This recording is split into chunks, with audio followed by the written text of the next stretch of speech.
Chapter 516.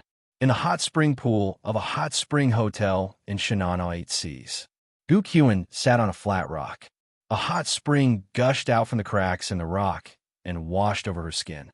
In the clear, hot spring water, the dense scenery could be vaguely seen, like the water plants in the stream, rippling with the waves. Outside the window was a snowy scene, but inside the room was hot and full of spring, as if two different seasons. There was a satellite phone beside the hot spring pool. Just now, she had just used this satellite phone to call Charlotte and asked Charlotte to come to Shinano 8 Seas. "Come on, hurry up and come over, let me kill you." A smile appeared on the corner of Gu Qian's mouth, and she said to herself, "You are the first, and Liang Xiao is the second. That bitch, she actually wants to kill me. Do you think Gu Qian, will be killed so easily? Don't even think about it." In Jerusalem, Liang Xiao and Xia Changhe worked together to betray Gu Qian, who was also a CIB agent. They asked her to go to a stopped building and let Xia Changhe kill her. However, Gu Qian was very clever. She seduced the CIB agent who went to die with her and then escaped. Liang Xiao's betrayal and pursuit, as well as some of the things she experienced during the period of escape, all of these subtly changed her. She survived, but she was no longer the Gu Qian of the past. "Charlotte, after killing you and Liang Xiao, I will personally go to Shinatianin and make her spit out all the assets of my Gu family. Then, I will destroy her," Gu Qian said to herself. She smiled, but her eyes were like a wolf in the forest, fierce and inhuman. She mentioned Charlotte, Liang Xiao, and Shinatianin, but she didn't mention the person who should be mentioned the most, and that was Gu Qiu. At this time, a Japanese-style door beside the hot spring was pushed open, and a woman without a bath towel walked in. This woman was almost 9 meters tall. She was tall and had long legs, but her figure was well-proportioned and very sexy. There was a large tattoo on the woman's upper body. It was a Grim Reaper holding a scythe. The Grim Reaper emerged from her chest, and the scythe that reaped lives appeared on her left chest. Her snow-white skin and the black scythe dripping with blood looked very strange. This woman was also very beautiful. She had the exquisite facial features of an Asian woman, but also the sexy blue eyes and lips of a South American woman. But it was also because of her azure blue eyes that no one dared to look directly at. Her eyes seemed to hide two evil demons that could attack people at any time, not even letting go of people's souls. She seemed to be of mixed Indian and South American descent. She had the characteristics of both Indian and South American women, especially that perky, but it was full and tight, like a dolphin, extremely sexy. That pair of long legs also gave people a kind of almost bewitching charm, because when she closed her legs, there was no gap between the two long legs. She didn't need to make any body language. She only needed to stand there to make men in the world excited, and then go crazy, wanting to do something to her. Sexy, beautiful, bewitching, dark, these seem to be her keywords. She looked so different from the rest that no one would ever forget her once they saw her. "Did he contact you?" The mixed-race woman walked to the edge of the hot spring and said in Chinese. Her Chinese was very standard. In fact, not only was she proficient in Chinese, she was also proficient in English, German, French, and Spanish. She even knew Arabic and Hebrew, and could communicate with people normally. As a professional assassin, language was also a kind of basic skill when operating around the world. Gu Qian stood up from the hot spring and slightly lowered her head, not daring to look directly at the mixed-race woman's eyes. Her tone also seemed very humble. "I just contacted him. At that time, he was in Tokyo, and he might be coming here right now. Is he alone, or does he have companions?" The mixed-race woman gracefully stepped into the hot spring. Her pair of white legs soaked in the hot spring were like ivory carvings, making people unable to find any flaws. "I don't know about that," said Gu Qian, "but I'll ask him next time. If he has companions with him, I'll let him come alone." "No, don't alert him. No matter how many people he brings, the result will be the same." The mixed-race woman walked towards Gu Qian. The hot spring water could submerge Gu Qian's waist, but it could only submerge her thighs. When she walked to Gu Qiuan's side and stood next to him, Gu Qiuan looked very weak. The mixed-race woman sat on the rock that Gu Qiuan had just sat on. Without waiting for her to give a hint, Gu Qiuan stood behind her and massaged her neck with his hands. The mixed-race woman enjoyed it very much, and her voice was also very gentle. Charlotte will be here soon. Are you nervous? Gu Qiuan shook his head. I'm not nervous. He's very powerful, I admit, but I know he's not your opponent. I'm very happy that you're going to deal with him personally. I can't wait to see him die immediately. You will. When I saved you in Jerusalem, I promised you, and I'll fulfill my promise. However, I'll decide the time and place. Do you understand what I mean? Understand. I just want the result. I don't mind waiting a little longer. Very well. I've heard about the story between you and Charlotte, but now I want to ask you about another person. Who do you want to ask? Xia Changhe, Charlotte's father. What do you know about this person? I know that Charlotte has a father named Xia Changhe, but I heard that the man disappeared a few years ago, and there's no news about him until now. Gu Qiuan seemed to have guessed something, and his hands stopped moving. Why do you want to ask about his father? His father should just be an ordinary worker. The mixed-race woman looked back at Gu Qiuan, her eyes cold. I told you before, don't ask what you shouldn't ask. Some questions can get you killed. Gu Qiuan suddenly felt a chill in her heart. She avoided the mixed-race woman's eyes and continued massaging. I'm sorry, I'll remember. The mixed-race woman said lightly. It seems that asking you is useless. You're just a recruit in the CIB, and the information you can get is pitiful. However, I admire your intelligence and scheming. You were able to escape from Liang Xiao, which is also a skill. After this is over, you will return to the CIB, but your boss will not be the White House, but me. Do you understand? You want me to return to the CIB? Gu Qiuan frowned. You know that Liang Xiao wants to kill me. If it weren't for you, I would have been killed by her in Jerusalem. If I return to the CIB, can I survive? You don't have to worry about this. According to my information, Liang Xiao is now in Japan. I really don't know who the next Asian director will be. The mixed-race woman said. This sentence made Gu Qiuan smile. She understood the mixed-race woman's voice. This time, the mixed-race woman not only wanted to deal with Charlotte, but also Liang Xiao. Thinking of that woman, her heart itched with hatred.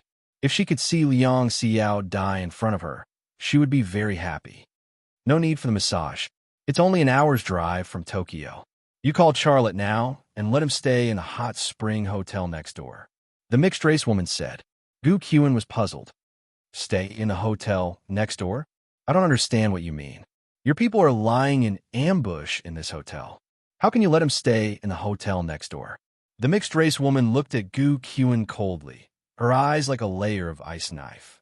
I'll call Charlotte right away. Gu Qiuan then picked up the satellite phone on the shore. Put on speakerphone. The mixed-race woman said while the phone was still connected. Gu Qiuan turned on the speakerphone, and Charlotte's voice came from the phone. Gu Qiuan, I've come to Wild Ninja Hachikai, as you asked. You'd better not play tricks, or I'll kill your brother. Gu Qiuan said lightly, You'd better not do that, or you'll regret it. Humph. If you're testing my determination, you can try. Charlotte's voice. Okay, I'm tired of hearing this.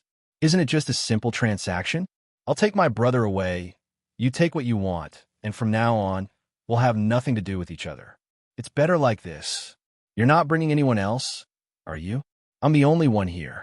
If you bring people from 101 innings, how would I dare to show up and trade with you? There's no third person beside me except your brother. Well, after arriving at Wild Ninja Hachikai, stay in the Takeda Hotel and wait for my contact. Okay, I'll wait for your call. Charlotte hung up the phone. Gu Qiuan put the satellite phone on the shore and looked at the mixed-race woman quietly. In this operation, she was only responsible for luring Charlotte into the trap. She couldn't even interfere in the rest of the operation. However, the part she was responsible for was the most important part. Without Shintu Tianing's weakness and her brother Gu Kawu's cover, it would be impossible to lure Charlotte to Japan.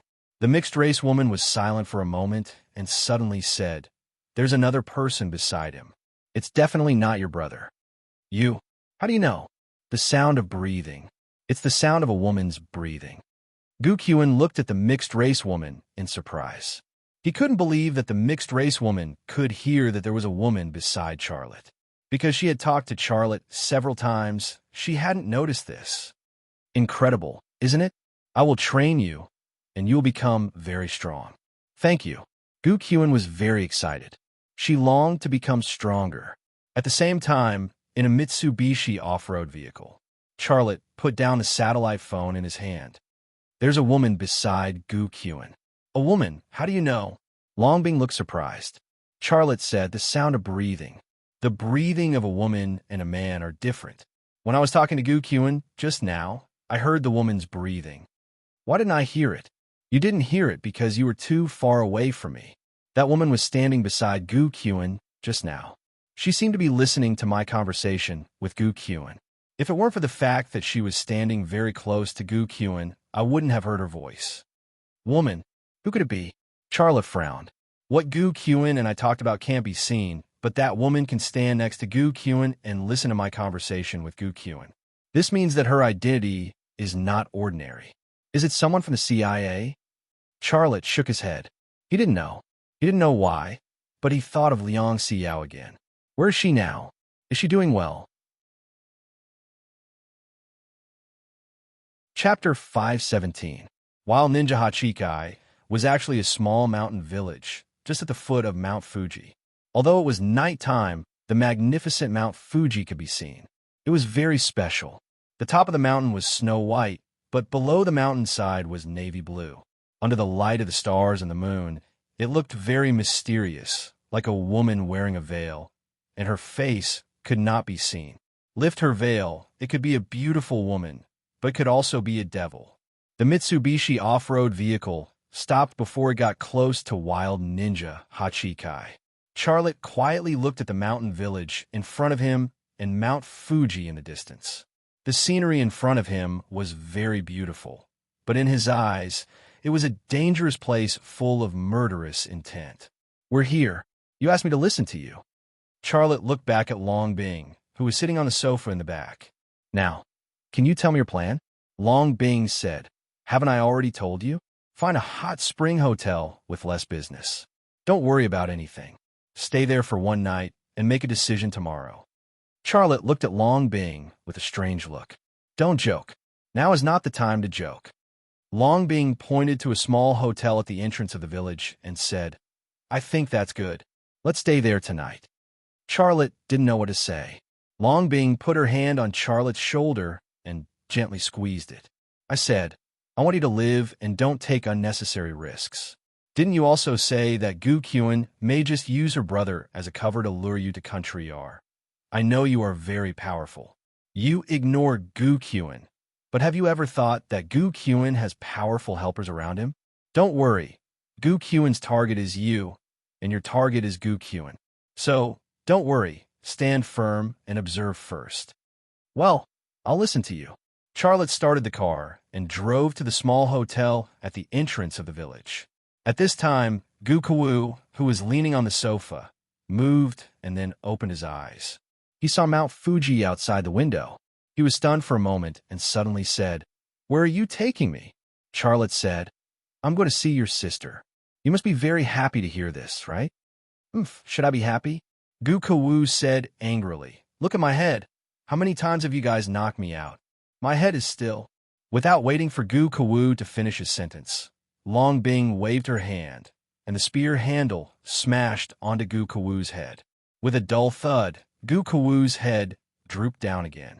A stream of blood flowed down from his head, leaving a red mark on his face. The blood from before had already dried up. This was fresh. Will you kill him? Charlotte asked worriedly. Long Bing said lightly, Don't worry, I won't die.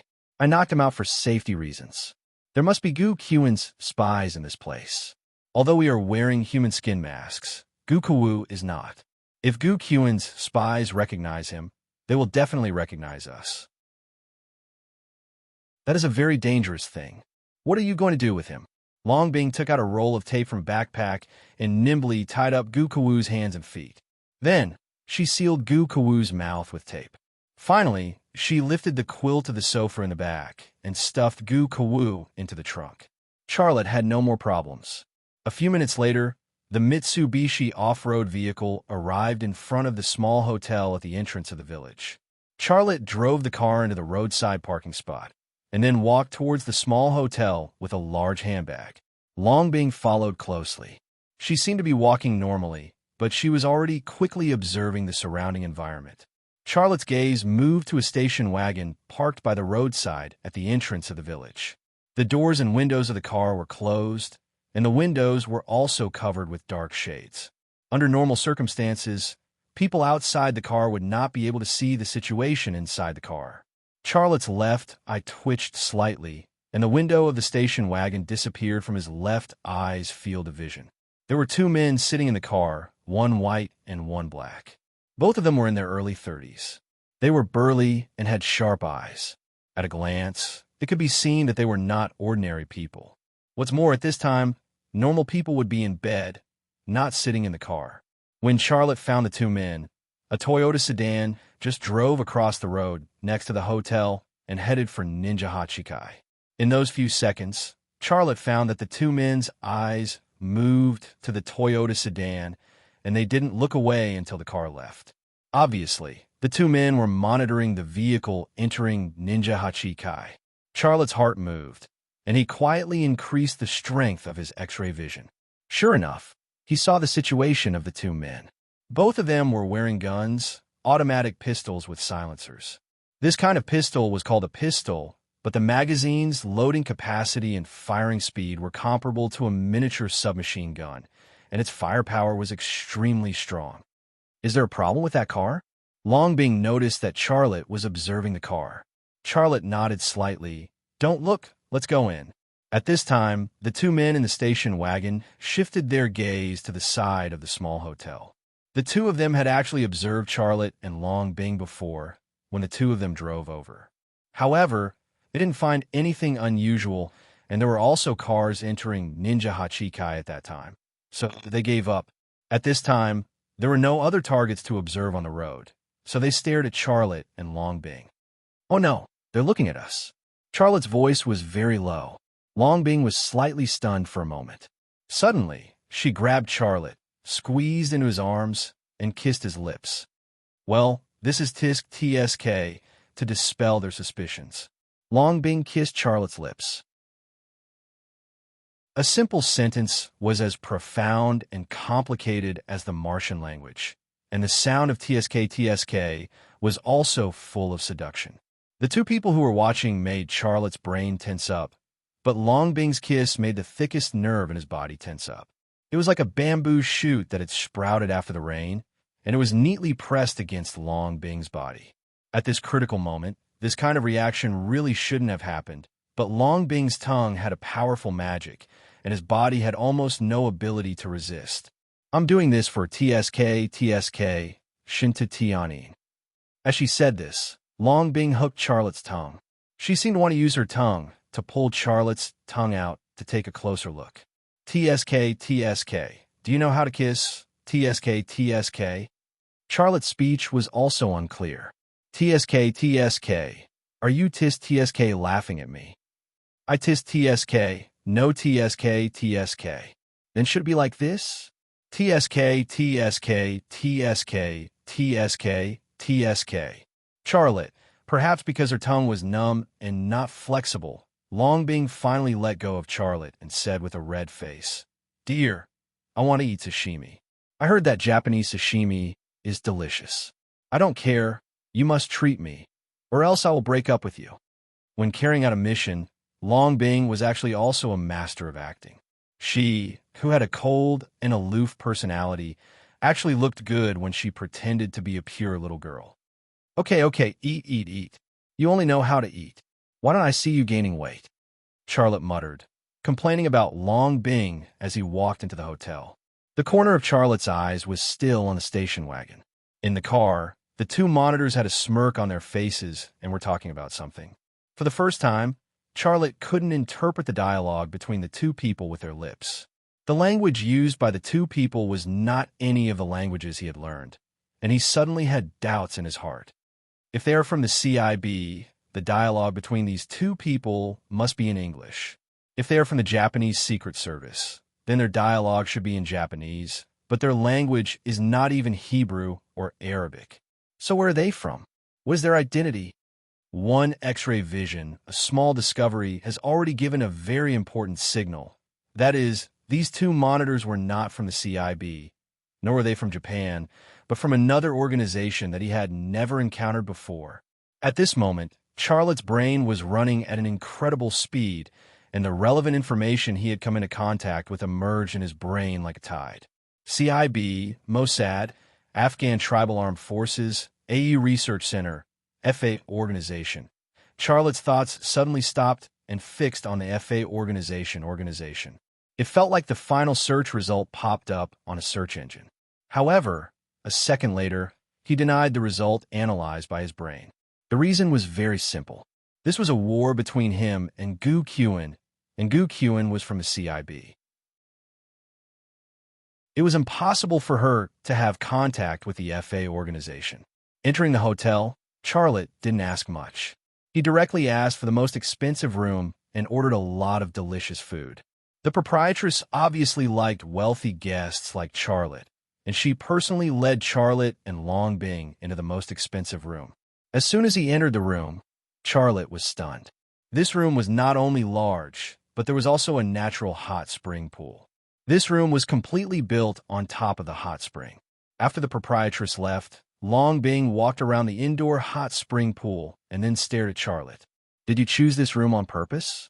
I'm telling you, I won't be fooled by you. I won't soak in the hot spring with you." Charlotte looked at her speechlessly. He wanted to explain, but he felt that even if he explained 100 times, it wouldn't be enough. He walked to the window and opened it. Unfortunately, standing in this position, he couldn't see the station wagon parked at the entrance of the village. But at this moment, a warm and soft feeling came from his back, and a pair of soft hands clasped his lower abdomen. Long Bing hugged Charlotte from behind.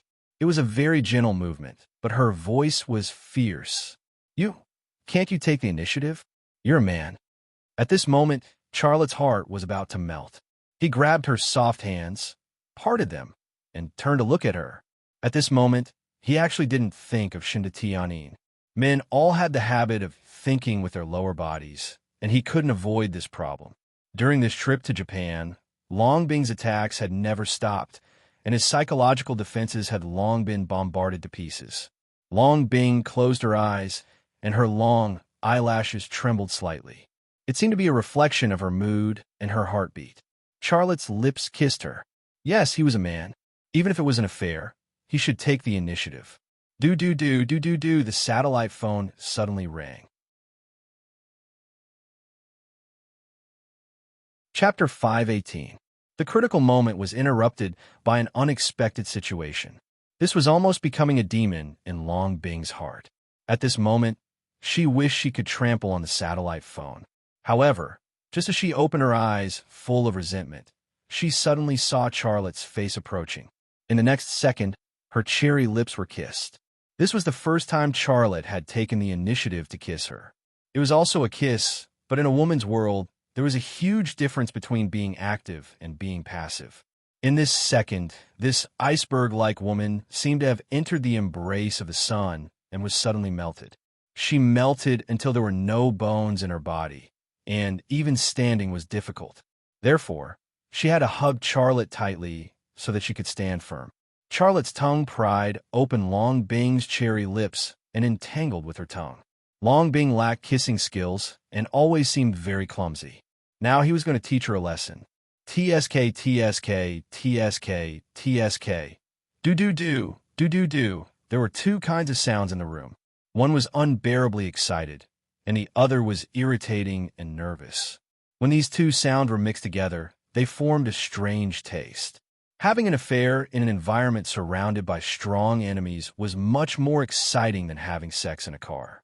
30 seconds later, Charlotte let go of Long Bing and answered the phone. With the previous experience, Long Bing held her breath when Charlotte answered the phone. Her body was still emitting a strong smell of hormones, but her brain had already entered a state of battle. This was her. Even when she was having an affair, once something happened, she could still enter a state of battle in a second. Gu Qiuan's voice came from the satellite phone. "Where are you now?" "I'm at the entrance of the Bamboo Field Hotel." "Why didn't I see you?" Charlotte knew very well that Gu Qiuan must have calculated the time and estimated that he should have arrived at the Wild Ninja 8 Seas, so he called to test him. He was silent for a moment, then said calmly, "My car broke down on the road and can't be driven. You have to give me some more time, wait for me to fix the car, then come back." "Which road are you on now?" "Ha, Gu Qiuan, do you think I will tell you where I am now? I don't believe you." Aren't you afraid? Gu Qiuan, if you threaten me again, I will kill your brother right now and go back to China. You can do whatever you want. I don't think that evidence will necessarily be able to convict my wife. Moreover, I still have some connections. I can plead for her and get a light punishment. But I only have one life. If it's gone, it's gone. How long do you need? Gu Qiuan's tone had clearly softened. Before this, her tone had always been tough, as if she didn't care about her brother's life or death. Xiao Lei thought for a moment. "I'll be there before dawn tomorrow." With that, he hung up the phone. During the time she held her breath, her cheeks were red because of the lack of oxygen. Coupled with the blush from the French kiss, her cheeks seemed to be smeared with a layer of rouge, charming and attractive. During the time she was holding her breath, her cheeks were flushed due to the lack of oxygen. Coupled with the blush from the previous kiss, her cheeks seemed to be smeared with a layer of rouge, making her look charming and alluring. "Why are you holding your breath? You can hear that woman's breathing. Maybe that woman can also hear my breathing. If I hold my breath, she won't have a chance to hear it. In this case, it can also cause some confusion for her and Gu Qiuan." Long Bing said. After a few deep breaths, she recovered, but the blush on her face did not recede. Charlotte smiled. "She's not that powerful, but one thing you said is right. Gu Qiuan doesn't care about her brother's life. So, her target is really you." Charlotte thought of the two gunmen at the entrance of the village again. They were obviously not from the CIA, but he knew that he couldn't guess who they were. Also, he couldn't guess the identity of the woman beside Gu Qiuan. Gu Qiuan was an enemy, that was for sure. Charlotte was not afraid of Gu Qiuan at all, but the woman and the two mysterious gunmen made him feel unfathomable and pressured. "It's not too late for us to leave now." Long Bing moved in front of Charlotte, only a few centimeters away from him, her eyes burning. "I think your conversation with Gu Qiuan makes sense. Gu Qiuan does have evidence that can cause trouble for Tianyin, but you also have some connections. Mr. Ling is good to you, he's a big shot. Also, you've made such a great contribution to our country. XL 2500 sniper rifle, Gale assault rifle, you almost single-handedly increased the combat effectiveness of our army, and you've also made our country proud internationally. The people above can't just kill Tianyin. She's your wife after all." Charlotte smiled bitterly. "I understand the logic, and I also know that leaving at this time is the wisest thing to do, but using my credit and face in exchange for Tianjin's safety may be possible, but this can only be done once. I don't want to waste the credit I've worked so hard to build up now." Using credit in exchange for a chance to be forgiven was indeed possible. With his current credit, he could also ensure Tianjin's safety, but he really didn't want to use up a chance that could only be used once. If he were to use it, he would use it on his father, Xia Changhe. His father, Xia Changhe's identity was extremely special. Once his identity was exposed, his father, Xia Changhe, and he would both be in huge trouble. At that time, it would be the time to use the credit he had built up. Using it now was purely a waste. However, for this reason, Charlotte couldn't tell Long Bing. His close relationship with Long Bing was one thing, but when it involved his father, Xia Changhe, he could only hide it. He had no other choice. "If you don't use it now, when do you plan to use it?" Long Bing looked at Charlotte. She couldn't see through Charlotte's thoughts. Charlotte suddenly hugged her slender waist and kissed her lips. He had to divert her attention, and this was the best way. Sure enough, Long Bing was soon softened and conquered. Her mind was full of sweet things, and she couldn't think about why Charlotte wanted to keep such an opportunity. Charlotte's tongue made her whole body go limp, and her whole body felt light as if she was rolling in the clouds. Charlotte also let go. His kiss was full of aggression, and his hands began to conquer her body, starting from the softest and easiest parts. Oh, you. Long Bing had always been very proactive and decisive in this matter. But when it really came to that moment, she became nervous again, and her heart was filled with emotions that even she couldn't understand. Charlotte didn't say anything, but he carried her by the waist and walked to the hot spring. Long Bing seemed to have realized what was going to happen. She became more and more nervous, but her hand took the initiative to open the zipper of her coat. Knock, knock, knock. There was a knock on the door. Sir, the dinner you ordered is here. Can I come in? The hotel owner's voice suddenly came from outside the door, and it was very polite. Long Bing's beautiful head immediately drooped. This situation was really becoming a demon for her. Charlotte also smiled helplessly. He put Long Bing down and went to open the door. The hotel owner pushed a dining cart into the room and quickly set it on the dining table. Then she bowed and walked backwards out of the room. A table full of delicious food was placed on the table, but the man and woman in the room didn't even look at it. In the eyes of Charlotte and Long Bing, only the other party was something that they really wanted to swallow into their stomachs. Just as the hotel owner left the room and closed the door, the two of them suddenly pounced at each other and then tangled together. This time, there was no knocking on the door, and there was no damned ringing of the phone. Pieces of clothes fell to the floor, some of Charlotte's, some of Long Bing's. The two of them also moved from the floor to the hot spring pool and continued to be entangled in the hot spring.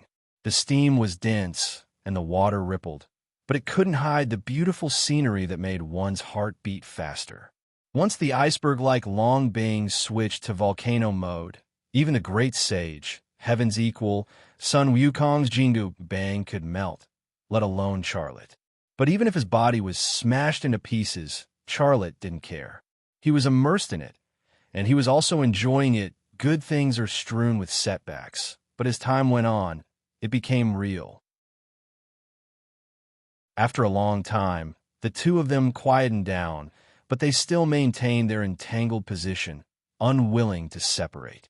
So that's how it is. Long Bing's voice was unclear, and it was also soft and lacked strength. Charlotte chuckled. So are you satisfied or not? Long Bing rolled her eyes at Charlotte. Didn't I tell you?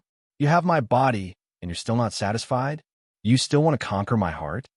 Charlotte was surprised. After all this time, I still haven't conquered your heart. You're really shameless. You're exaggerating. How could it be half a day? At most, it was 20 minutes. Charlotte flew into a rage out of humiliation. He suddenly grabbed her and said fiercely, "Then I'll conquer your heart again. Let's see how long you can keep your mouth shut." "You're so annoying, ah." She screamed, but she didn't even hide at the same time. The station wagon at the entrance of the village suddenly started and drove in the direction of Tokyo. The white man driving the car said in Italian, "Boss, we've already set off, but I'm not sure if we can find that guy on the road." Maybe what he said was just a lie. A woman's voice came from the walkie-talkie. "Drive 50 kilometers in the direction of Tokyo. If you find a target, report to me immediately. If you don't find him, return immediately." "Okay, boss."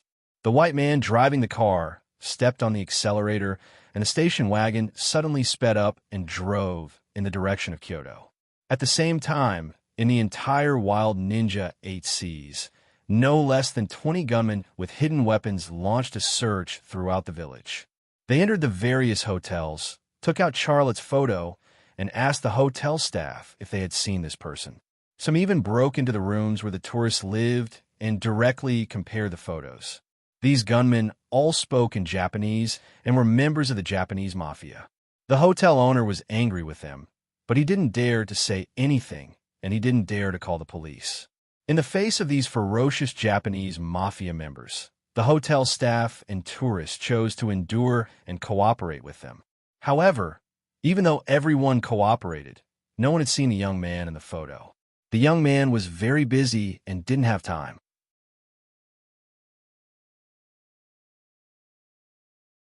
Chapter 519. As the passion slowly subsided, Charlotte began to worry about the future. After marrying Shinatianin, he first had sex with Jiang Rui, and now he had sex with Long Bing. It would be fine if Shindatianin didn't know about it for the rest of her life, but once she found out, the world would probably change. This man was just like that. It was a moment of impulse, and it felt good, but what about after that? That was a lot of trouble. However, the men in this world were still fighting to be the first to pounce on the flowers, and they wouldn't learn to be obedient unless they were badly injured. Charlotte was letting his imagination run wild, but Long Bing seemed very quiet. She used her arm to act as a pillow for Charlotte, and her eyes never left Charlotte. Charlotte was very good-looking, and there were no blind spots. She felt that looking at him from the side, the curve of his face was very sexy. She was obviously satisfied, happy, and blissful. However, her and Charlotte's positions seemed to be reversed. She should be lying in Charlotte's arms, and not Charlotte lying in her arms. If she had a cigarette in her hand and smoked a few times, the scene would be even more messy. What are you thinking about? Long Bing asked softly. Only then did Xia Lei collect his thoughts. He smiled and said, "Nothing." "That what?" "Don't worry. I'll be responsible for you." Charlotte. Suddenly there were footsteps and rough voices coming from the corridor outside the door. "What's wrong with opening your door? Bastard, are you asking for a beating?" It was a man's voice. I'm sorry. My husband was rude." It was a woman's voice, and it was full of horror. "Bastard, look again. Have you seen this person?" "No, I really haven't." Charlotte and Long Bing couldn't help but exchange glances with each other. Then, both of them climbed out of bed at the same time and picked up the clothes and underwear on the ground as fast as they could. "Where's my thing?" Long Bing was so anxious that she was walking around in circles. Charlotte looked at Long Bing, who was holding a lot of clothes but missing the key fabric. Suddenly, something occurred to him. He looked up and saw the black lace hanging on the chandelier. He also jumped up, reached out his hand, and took off Long Bing's key piece of cloth, then threw it to Long Bing. "It's all your fault. Why'd you throw it so high?" Long Bing glared at Charlotte. Charlotte was speechless. He shrugged his shoulders with an innocent expression on his face, because he clearly remembered that she was the one who threw it up. At that time, her casual tossing motion was so elegant and beautiful. Just as the two of them put on their clothes, there was a knock on the door. "Who is it?" Charlotte said in Japanese. "What do you want?" "Don't talk nonsense. We are the police." Someone outside the door said in a rough voice, "We are tracking a fugitive. Hurry up and open the door to assist in the investigation." Charlotte opened the door. There were several men standing outside the door. Most of them were in their 20s or 30s, and they all had fierce eyes and unkind faces. They claimed to be the police, but none of them wore a police uniform. Almost all of them had tattoos on their bodies. At a glance, it could be seen that these people were from the underworld. They were not the police at all. Seeing these people, the first person that Charlotte thought of was Gu Qian. Gu Qian had been in Japan for a while. With her style of doing things, it was impossible for her not to bribe some local gang members. Most of the gang members in front of him were people who worked for her. Although he had guessed the identity of these people, Charlotte's face remained calm. He said with a smile, "Police officer, what's the matter? My boyfriend and I are from Hokkaido. We're just traveling. We don't want to cause any trouble." A Japanese gang leader pushed Charlotte away and then broke into Charlotte's room with a few of his men. They looked everywhere, not even leaving the bathroom unchecked. Unfortunately, apart from Charlotte and Long Bing, there was no third person in this room. They didn't find anything. "Kid, you're doing well." The gang leader looked at Charlotte with bad intentions.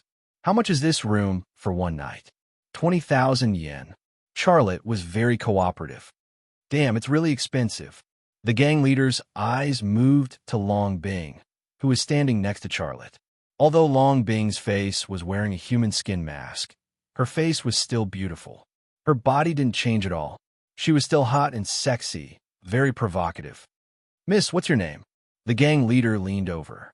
Long Bing's eyes suddenly flashed a touch of coldness. This was a sign that she was ready to make a move at any time. Charlotte stood in front of the gang leader. He took out his wallet with one hand and quickly pulled out a stack of yen and stuffed it into the gang leader's hand. "Police officer, we don't want to cause trouble. This money will buy the officers a drink." As he spoke, Xia Lei's hand quickly swept across the gangster leader's coat pocket, and a delicate listening device quietly fell into the gangster leader's pocket. The gang leader glanced at the yen in his hand and couldn't help but reveal a smile. "You are quite sensible. I never make things difficult for sensible people. So be it. Enjoy yourself. Officers, take care," Charlotte said with a smile. "Wait." The gang leader took out a photo and handed it to Charlotte. "Have you seen this person?" Charlotte must have seen the person in the photo, because it was himself. "No." Charlotte shook his head and asked, "Is he a wanted criminal?" "Don't mind your own business." Yes, just pretend I didn't ask." Those people hurriedly apologized. The gang leader left with a few of his men. Soon, there was a noise outside the door. It seemed that these gangsters wanted to search every room in the hotel. "These guys may be Gu Qiuan's people," Charlotte whispered. "She is somewhere in the wild ninja sea, and that woman. They should be together. Do they suspect that we have come to the wild ninja sea?" Gu Qiuan is a very suspicious woman. I'm not surprised that she has such doubts. Charlotte thought for a moment and said, "As for that woman, I can't guess her identity, but the two people at the entrance of the village were most likely her people. What are you going to do?" "I put a bug on the gang leader's body. When he reports to Gu Qiuan later, I will be able to determine Gu Qiuan's location. At that time, it is also time for us to make our move," Charlotte said. Without saying anything, Long Bing went straight to the bed and pulled out the big handbag. She opened the zipper and dumped all the gun parts on the mattress. In less than a minute, an XL 2500 sniper rifle and a Gale assault rifle were assembled under her hands. Long Bing reached out to grab the sniper rifle. Charlotte grabbed her hand. "You stay in the room and eavesdrop on the gang leader's conversation and provide me with information in time. I'll judge and I'll shoot." "How can that be?" Long Bing was unwilling. Charlotte said, "Someone has to do this. It's either you or me. I'm better at shooting than you, so let me shoot." Long Bing couldn't argue with him, so she nodded. But she knew that the reason why Charlotte insisted on letting her stay here was not because his marksmanship was better than hers, but to protect her. Charlotte put on a walkie-talkie and wrapped the sniper rifle in an oilcloth.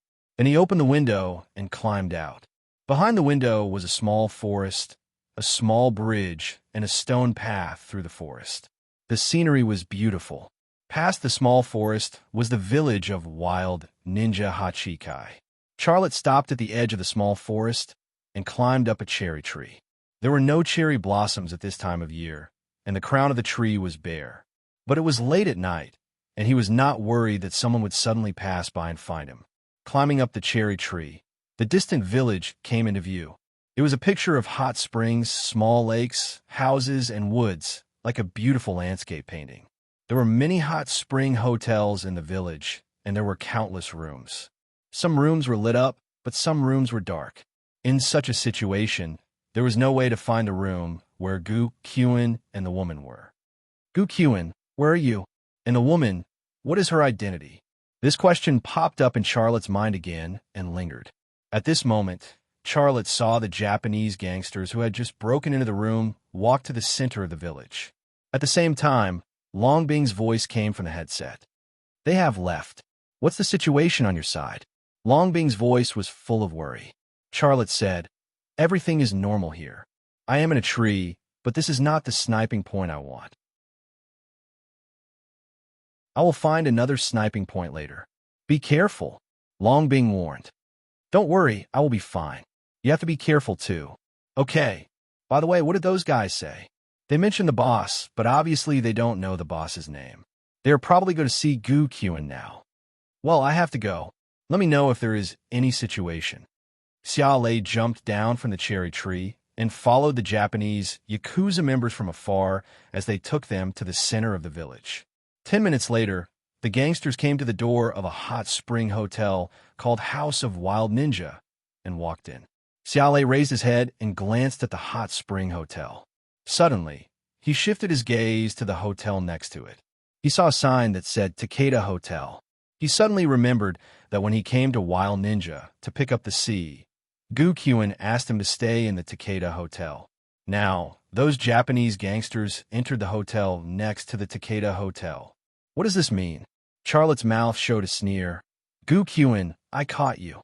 He looked around and soon found a good place. That place was on the hillside behind the house of Wild Ninja. That place allowed him to see the entire house of Wild Ninja. As long as he found Gu Qin, he could shoot her and leave. After confirming the sniping point, Charlotte quickly bypassed the house of Wild Ninja and sneaked towards the hillside. Black coat, black mud smeared on his face, and black oilcloth wrapped around the XL 2500 sniper rifle. At this moment, he was like a ghost in a dark world.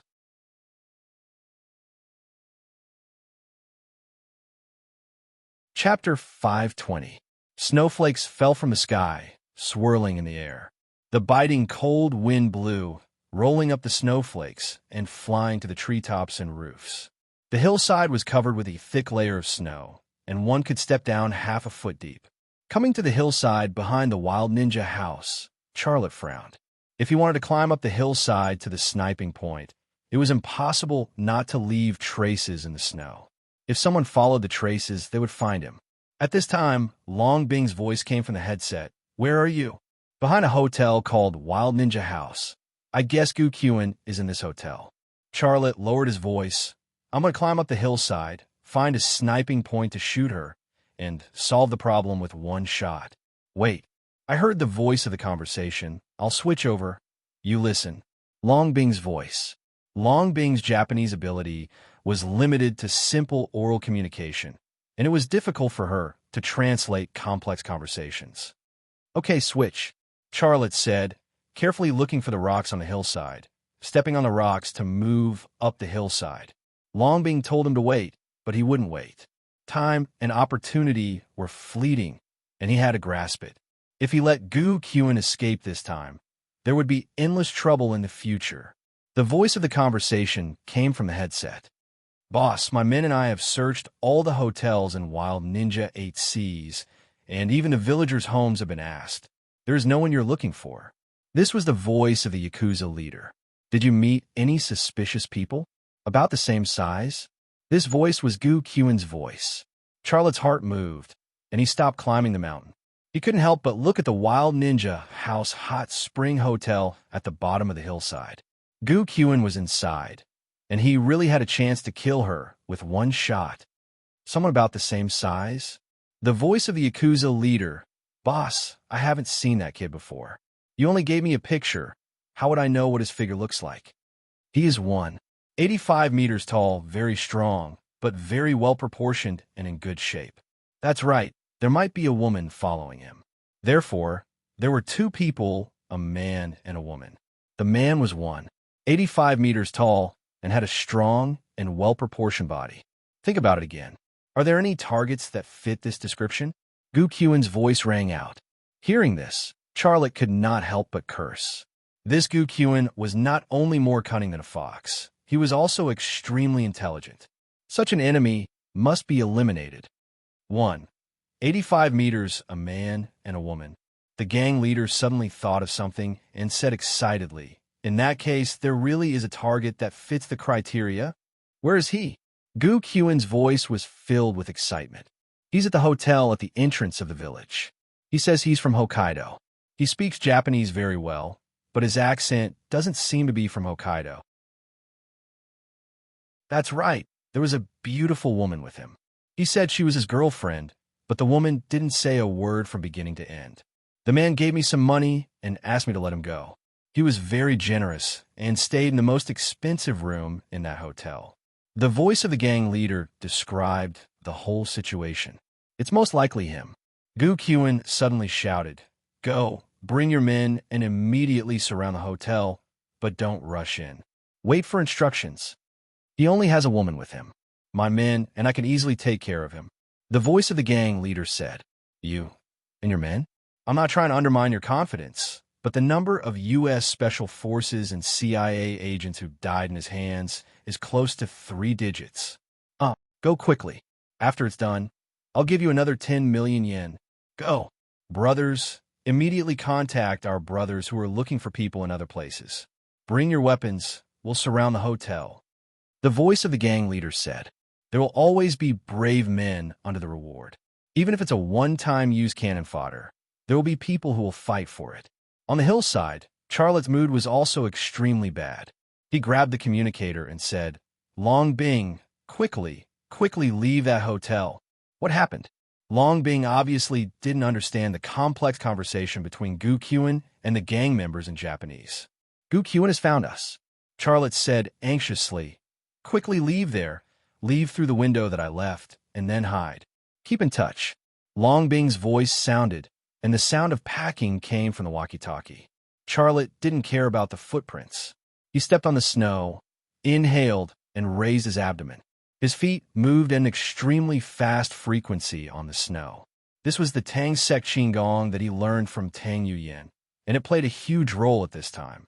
Although the Tang Sek Qigong he learned was not the authentic Tang Sek Qigong. With his amazing learning ability, he just observed and learned about 50 to 60% of it. This was enough for him.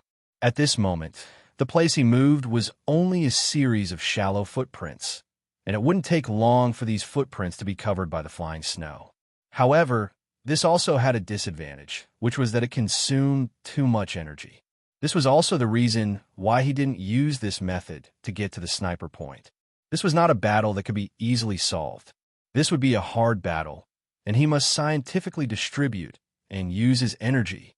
Going up the slope, 50 meters high, 3 minutes. As soon as he reached the sniper point that he had chosen before, Charlotte fell to the ground and gasped for breath. There was a burning sensation in his lungs, and his feet trembled slightly. This was a chain reaction caused by excessive physical consumption. The Tang Sek Qigong, an ancient and mysterious quintessence, was not something that could be played casually. Of course, there was no such thing as climbing over the wall because it only took 1 or 2 seconds and it would pass in the blink of an eye. But this kind of continuous use of this ancient kung fu for a few minutes, even he couldn't bear it. His body had a violent reaction, but Charlotte didn't have time to rest. He took off the oil step that wrapped the XL 2500 sniper rifle and placed the gun on a rock in front of him. His eyes also avoided the scope and directly locked on the Wild Ninja House onsen hotel below. At this time, the gang leader just walked out of the hotel with several of his men. From the left and right sides, there were a lot of gang members gathered, and their number added up to 23. These Japanese gang members used the walkie-talkie to communicate, and before they finished gathering, they divided into 3 groups and ran to the hotel at the entrance of the village. Judging from their speed, it would only take them 5 minutes to surround the small hotel. 5 minutes, plus the previous 3 minutes. Charlotte has determined that Long Bing is at least 100 meters away from the hotel. "Where are you?" Charlotte asked through the walkie-talkie. Long Bing's voice came from the walkie-talkie. "I'm on the west side. I can see the Wild Ninja House. Are you on the hillside behind the hotel?" "Yes, 50 meters above sea level, in the direction of the Wild Ninja House at 2 o'clock. Can you come around?" Charlotte reported his own position. "No, they will find the car and then find Gu Kawu. If they find Gu Kawu, we will have no cards to play." Long Bing's voice. "At this time, what do you care about Gu Kawu? Your safety is the most important thing. Leave there, go up the mountain, and then get close to me." Charlotte's tone was very strict. Long Bing was silent for a moment. "Okay, I need 20 minutes. Be careful." Charlotte warned her and stopped talking. He focused all his attention on the Wild Ninja House hot spring hotel below. Gu Qin was very cunning. She did not show up. Even if she knew she was already here, but she was still able to keep her composure. "Let's see how long you can hide." "It's useless to hide. Do you think I won't be able to find you if you hide in the hotel? I'll search every room, and I'll find you and kill you with 1 shot." Charlotte's heart was riveted with energy, and his eyes were filled with killing intent. Night, guns, murderous men, these elements gathered together, and the temperature on this hillside seemed to be particularly cold. Do. The satellite phone in his pocket suddenly rang. Charlotte hesitated for a moment, took out the satellite phone, and answered the call. He said coldly, "Gu Qin, can't you sleep?" Gu Qin's voice came. "Lonely? How can a lonely woman fall asleep?" "Charlotte, since you're here, why didn't you come to me? Come and accompany me. I promise you, no one will hurt you." I will also give you the best things. Hee hee. Do you still remember that time at the Sea Prograde gathering? I was willing to help you do things, and even willing to sleep with you, but you refused me. That was the worst decision you've ever made in your life. You don't know what you've missed. I'm not as beautiful as Shinatianin, but I understand a man's mind better than her. I can let you experience a feeling that other men can't even dream of. Charlotte interrupted her. No, you're wrong. That was the best decision I've ever made in my life. Okay. Gu Qin sighed. Well, it seems that we can only be enemies for the rest of our lives. You'll regret it, I promise you. Charlotte slowly moved the muzzle to her room. There was no light in the room, and the doors and windows were closed. There was a thin layer of mist on the window, which was a sign that cold and hot air met. Gu Qin was still speaking on the satellite phone. What's the matter? You still won't come out to meet me at this stage? Are you really going to be a tortoise and not even dare to face a weak woman like me? In my impression, you, Charlotte, are a man of indomitable spirit. What's wrong with you today? Could it be that you become timid and weak after marrying Shinatianin? You asked me to meet you. Okay, I'll tell you the truth. I'm indeed here. I'm at the hotel at the entrance of the village. Come over, let's complete our deal. But I have to remind you that your brother is still in my hands. You'd better not play any tricks. I know you're the most powerful sniper in the world. Let me come out. Maybe you're hiding somewhere, waiting for me to show up, and then you'll shoot me. Xiaolei, let me tell you, the reason I'm able to live until now is not because of my beauty or figure, but because of my intelligence. I'm at the House of Wild Ninja. Come and see me. Charlotte was no longer talking to Gu Qin. He took a deep breath, held his breath, and then his left eye twitched. About 60 meters away, the roof of the room that he had locked on to quietly disappeared from his sight. In that second, the two women in the room entered his line of sight. These two women, one was a tall mixed-race girl, and the other was Gu Qin.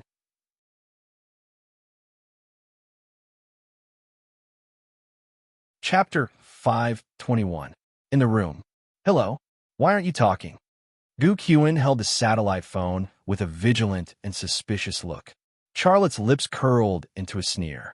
He placed his right index finger on the trigger and pulled it. However, in that split second, the mixed-blood lady standing next to Gu Qin suddenly pounced and threw Gu Qin to the ground. Crash! A bullet pierced through the roof tiles and hit the wooden floor that Gu Qin had been standing on. At that moment, the wooden floor exploded and sawdust flew everywhere. If he had been half a second late, Gu Qin's head would have been blown open by the bullet, and his brain would have been splattered everywhere. At that moment, Charlotte was also stunned. This woman, whether it was experience or strength, was much more powerful than the hyena that he had killed. A woman who was more powerful than the king of assassins. Who was she? Charlotte still couldn't guess the woman's identity, but his movements weren't slow at all. Just as the mixed-blood lady threw herself at Gu Qin and was still rolling on the floor, he had already fired his second shot. Crash! Another piece of roof tile was torn off. The second bullet almost hit Gu Qin's back.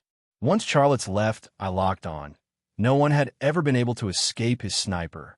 Moreover, Gu Qin and the woman were only 70 to 80 meters away from him. At that distance, he could even use the pistol as a sniper rifle. He's behind the hotel, 2 o'clock, 80 meters away from me. The mixed-blood lady suddenly shouted at the walkie-talkie that had fallen to the ground. Charlotte couldn't hear her voice, but he knew what her roar meant. Sure enough, before he could fire a third shot, at 10 o'clock on the other side, a flash of light suddenly flashed in the snow on another hillside. It was purely a reaction based on instinct and experience. At the same time that he caught the flash of light from the corner of his eye, Charlotte suddenly buried his upper body and lay on the snow behind the rock. Bang! With a muffled sound, a sniper rifle bullet hit the rock in front of him. The rock shook, and sparks flew everywhere. Several sharp fragments flew past his head, and one of them hit his neck because of the refraction. Warm blood immediately flowed out from the wound, but fortunately, the power of the fragment was not strong. It only cut open his skin and did not hurt his blood vessels. Bang! Another muffled sound rang out, and several cracks appeared on the rock in front of him, The enemy was using special ammunition similar to armor-piercing bullets. It was extremely powerful. He couldn't stay in this sniping spot any longer. Charlotte hugged the XL 2500 sniper rifle and rolled to the side. On the snowy ground, a snowflake exploded. This was the third shot fired by the enemy sniper. His marksmanship and judgment were almost on par with Hyena's. However, Charlotte didn't give him the chance to fire a fourth shot. His body had already rolled out of his opponent's line of sight. The other party had fired 3 shots, and he was able to determine the specific location of the other party. However, there was a hillside and dense trees. The other party couldn't aim at him, and he couldn't shoot at them. Longbing's voice came through the walkie-talkie. "Are you okay? Talk." "I'm fine." Charlotte lowered his voice. "Don't stick your head out. There's a sniper on the left side of my previous position, in the 10 o'clock direction of the hotel. Hurry up and leave that hillside. I see a lot of gunmen coming to flank you." Longbing's voice was full of worry and anxiety. Charlotte had actually already seen it. It wasn't just the Japanese mafia members that Gu Kyun had bribed. There were also some gunmen that even he hadn't seen before. Some of them were white, and some were black. They rushed out of some buildings and surrounded him with rifles. These gunmen had very high combat standards, and they were even stronger than the American Special Forces. Who were these people? This question had been bothering Charlotte all the time, but he also knew that it wasn't the time to think about it. He carried the XL 2500 sniper rifle and plunged into the forest. He quickly sneaked to the left in the 10 o'clock direction. The enemy sniper was a target that had to be eliminated. There were no roads in the forest, and a thick layer of snow covered the ground. Under normal circumstances, it would be very difficult for a person to walk in such an environment. But at that moment, Charlotte was running. He was very fast, and his movements were very flexible. He was like a wolf that had lived in the forest, and this was his territory. The darkness, the snow, and the dense forest couldn't stop Charlotte's footsteps. In a life-and-death battle, he had fully activated his abilities. His body was like an efficient fighting machine. 3 minutes later, Charlotte passed through the forest and appeared on the hillside. He hid behind a shrub that was piled with snow. In his left eye looked through the shrub to observe the area where his target was. From his position, he could see the hillside on the left. The hillside on the left was quiet, and it was completely covered in snow, trees, and brown rocks.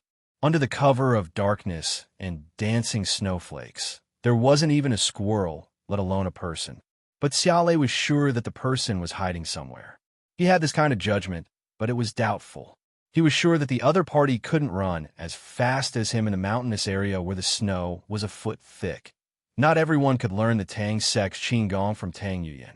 Bang, bang, bang. Suddenly, there was a violent gunshot in the wild 8 Seas village. Charlotte suddenly became nervous and looked in the direction of the sound. The vision of his left eye passed through the darkness, and he could see everything in its path. Just 2 seconds later, he was surprised to find that Longbing had already rushed out of the woods where she was hiding and fired at several gunmen who were rushing towards the hillside. She suddenly appeared and launched a sneak attack from behind. Coupled with the heaven-defying performance of the Gale assault rifle, several unknown gunmen who had their backs to her were immediately knocked to the ground by her. "What are you doing? Do you want to die?" Charlotte reprimanded in a low voice into the walkie-talkie. Longbing's sudden heart had already disrupted his plan, and he was more worried about her safety. "Don't worry about me, Run." Longbing's voice was heard. Charlotte's heart was moved because he knew that Longbing was actually doing this to attract the opponent's attention and destroy the opponent's plan to surround him. She was undoubtedly sacrificing herself in exchange for a chance for him to escape. How could he not be moved in the face of such a comradeship? However, she had forgotten one thing, and that was that he, Charlotte, had never run away on the battlefield. At this moment, another flash of light appeared on the opposite hillside. It was a weak flash of light from the muzzle of a gun. Although this flash of light was very weak and lasted for only a few tenths of a second, Charlotte's left eye could capture a weaker flash of light and an object that was faster than this. The opponent had fired a shot at Longbing, but it had also exposed his position. Charlotte did not immediately raise his gun to shoot the sniper hiding in the snow, but anxiously looked at Long Bing's situation. When he looked, his eyes were about to spit fire. In the vision of his left eye, Long Bing had already fallen to the ground. There was a little bit of blood on her face, and the Gale assault rifle had also fallen to the ground. She was lying on the ground, not moving at all. She was dead? At this moment, 2 drops of tears rolled down from Charlotte's eyes. He could not accept this reality. He could not accept it. An hour ago, she was still in the hot spring with him on the bed. Her smile, her wildness, everything about her was so beautiful that he could not forget it. But now, she was lying in the cold snow, separated from him by heaven and earth. Tears silently flowed down from the corners of his eyes. His heart was broken. But at this moment, there was another movement on the opposite hillside. The sniper hiding in the snow popped his head out of the snow, holding a high-powered night vision telescope in his hand. But he was not observing Long Bing, but the hillside where Charlotte was hiding.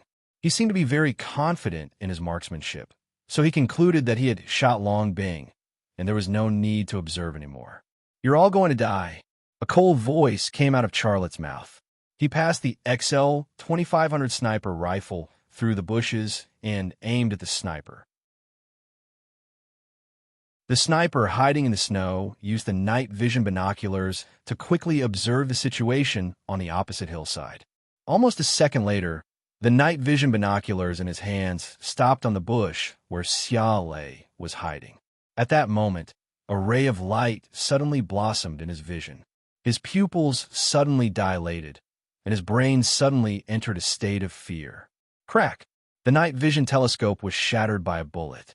The bullet passed through the lens, pierced his right eye, and then flew out from the back of his head. The sniper's head crashed into the snow. There was a hole in the back of his head that was made by a fist. Charlotte grabbed the walkie-talkie, tears streaming down his face, and choked with sobs. "Long Bing, I've avenged you. Why are you so stupid? Why didn't you listen to me? Why? You've been with me, but I've never told you that I love you. Now I want to tell you, I love you. I can't return the love you have for me in this life. In the next life, I'll definitely return it to you in the next life." The saddest thing in the world was the separation of life and death. She and he met in Macau and knew each other for more than 2 years. She gave him so much help, taught him a lot of things, and turned him from an ordinary person into a powerful agent. She and he went through fire and water together, killing in and out of the rain of bullets. And tonight, she finally got together with him. She gave him everything a woman had, but she didn't even have time to enjoy the taste of love for a day before she left for another world. How sorrowful was this? Charlotte's heart was really broken. This time, he didn't know how long it would take to repair it. But just as Charlotte was crying sadly, a familiar voice suddenly came through the communicator. "Ahem, those 3 words, can you repeat them again?" Charlotte suddenly froze, because it was Long Bing's voice. "Say it. You said it just now. Why aren't you saying it now?" Long Bing's voice was filled with joy and dissatisfaction. Charlotte looked over and saw Long Bing getting up from the ground, smiling at the direction where he was hiding. In the falling snowflakes, her smile was like a furnace, dispelling the darkness in Charlotte's heart, and also dispelling the coldness in his heart. Charlotte laughed. Hee. You're not going to say it, are you? You didn't say it when I was alive. Do you want to say it when I'm dead? What do you mean? Charlotte opened his mouth wide. Let's talk about it tomorrow. Tomorrow. I want you to say it 100 times, Long Bing said. Charlotte.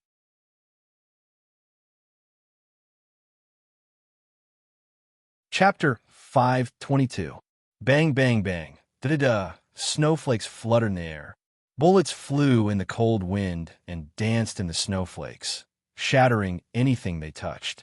Trees, tiles, glass, and wind chimes hanging under the eaves, as well as human flesh and blood. The ones who died the most were naturally the Japanese mafia members who had been bribed by Gu Qian.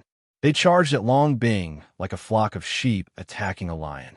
The Gale assault rifle in Long Bing's hand was comparable to a sniper rifle. It had an effective range of 2,000 meters, and the recoil was almost zero. It was not something that the poor pistols in their hands could compare to, not to mention combat literacy. They could usually bully ordinary people, but in the face of China's 101 innings elite agents, they were not on the same level at all. After a wave of charge, when they came to their senses, there were more than a dozen bodies left on the ground. Blood dyed the white snow red, and it was a shocking sight. Damn it! Damn it! What kind of person did we meet? The mafia leader was going crazy. He hid behind the corner of a house, his eyes full of fear. "Boss, let's run." A mafia member's voice trembled. "We've been cheated. We can't earn that money at all. We'll die here. You go get the car." The mafia leader roared. "We'll cover you." The mafia member who spoke to him nodded and was ready to sprint. "Kill that bitch." The mafia leader roared, reached out, and fired in the direction of Long Bing. Bang, bang, bang. Bang, bang, bang. Gunshots rang out, and bullets whizzed in the direction of Long Bing. The mafia member who got the car took a deep breath, suddenly rushed out of the hiding place, and rushed to the parking lot in front of the entrance of the Wild Ninja Hachikai Onsen Hotel. Puff! As soon as he rushed out of his hiding place, a rifle bullet flew over and punched a hole in his head. His body fell to the ground and slid several meters on the snow. The blood left on the ground was like cherry blossoms scattered on the snow. The mafia leader's body suddenly froze, and he forgot to shoot. At that moment, a bullet suddenly flew over and hit his right wrist that was sticking out of the corner of the wall. The moment the bullet pierced through the wrist, the flesh was torn open and the bones were broken. A strong and powerful wrist was left with only half of it. Ah! Puff! Another bullet flew over, passing right through his head that was just peeking out from the corner of the wall. A piece of his skull was instantly cut off. Blood and brain matter flew out from the impact of the bullet, bit by bit, ball by ball, innumerable. 100 meters away, Long Bing's lips curled into a cold smile. This shot was because he looked at my chest. Just because he glanced at her one more time at the entrance of the village, the gang leader was brutally killed, and the man who touched her and even kissed her chest was still alive. There was no such thing as fairness in this world. On the other side, on the hillside, the situation was completely different. Although there were not many gunmen coming to flank him, they were all elite soldiers, and they were not inferior to the U.S. Marine Corps in combat. He only shot and killed 2 of them, but every time he did so, he would be suppressed by strong firepower. The distance was not enough, and he could not fight back at all. In addition, the gunman's equipment was very good, and they were not afraid of death. He had no choice but to retreat to a higher place. Gunshots sounded behind him, and the bullets were like locusts flying in the forest. "What's the situation over there?" Long Bing's voice came from the walkie-talkie. "It's okay, those guys are chasing me very closely, and their firepower is very fierce, but as long as I keep a distance, I will kill them one by one," Charlotte said. "You have to be careful of Gu Qin and that woman. She is very powerful." "You see her?" "I see. Hello." There was suddenly no sound from the walkie-talkie. Charlotte's heart suddenly sank. This situation was obviously the other party blocking the radio signal in this area. This would not only cut off the connection between him and Long Bing, but also prevent the villagers of Wild Ninja Hachikai from calling the police. There was a gunfight here. If someone called the police, it would not only be the police, but also the soldiers of the self-defense forces. Is she going to deal with Long Bing? When this thought came to his mind, Charlotte suddenly stopped. He looked up at the village at the foot of the mountain, but unfortunately, the trees blocked his view. He could not see Long Bing at all. Bang, bang, bang. A volley of bullets suddenly shot in Xia Lei's direction, causing several trees to shake violently, causing clumps of snow to fall from them. Someone below shouted in a language that he did not understand. Although he did not understand what he said, Charlotte also knew that the other party was reminding his companions of the target's location. Fighting in the snow, he could not hide the traces he left behind. The other party did not even need to use a search dog to follow him, and there was no way to get rid of him. Charlotte looked at the XL 2500 sniper rifle in his hand. He now regretted that he should have brought 2 Gale assault rifles. In this short-range combat environment, assault rifles were far more suitable than sniper rifles. Below the mountain forest, more than a dozen heavily armed gunmen in groups of two surrounded in a fan shape. In front of him was a cliff tens of meters high, with a slope of nearly 90 degrees. Even a professional rock climber would need half an hour to climb such a steep cliff. Charlotte could also climb up, but he estimated that he would need at least 10 minutes. In 10 minutes, before he could climb up, he was afraid that he would be shot into a beehive. In front of him was a dead end, behind were pursuers, and the radio signal was also cut off. Charlotte was in a desperate situation. Surrender. Suddenly a voice came from below. The person who shouted was in English, and his voice was very loud. You can't escape. This time, Charlotte understood. He stuck his body close to a tree trunk, and then stuck the XL 2500 sniper rifle out from the side of the tree trunk. 2 seconds later, he used his X-ray vision to see the person who shouted at him. It was a white gunman. His face was painted with oil, and he was as strong as a bull. The white gunman who shouted was very cunning. After shouting, he hid behind a tree trunk, completely hidden. He seemed to have a premonition that Charlotte was aiming at him, and actually hid before Charlotte fired at him. Charlotte frowned. These people were very cunning, and their combat skills were very high. It was difficult to deal with one of them, let alone a group of them. The team formed by these guys was completely capable of launching a surprise attack in a small country, or a decapitation operation. Who are you? After a moment of silence, Charlotte also shouted to the people below, Why do you want to kill me? You will know, but not now. The white gunman who shouted before responded, Surrender. I promise you, no one will hurt you. As for your companion, we can let her leave as well. Are you from the CIB? CIA? Ha ha ha. How dare you compare us to those garbage? The white gunman who shouted laughed, and then he stuck half of his head out from behind the tree trunk and observed the situation above. Just as the white gunman stuck half of his head out and observed the situation above, Charlotte pulled the trigger. A bullet was fired from the muzzle of the XL 2500 sniper rifle. Without any delay, the head of the Caucasian gunman, who had just poked his head out, exploded with a bang. Brain matter and blood splattered in all directions. Surrender? This was Charlotte's response. Bang, bang, bang. Gunshots suddenly sounded below, and bullets rained down.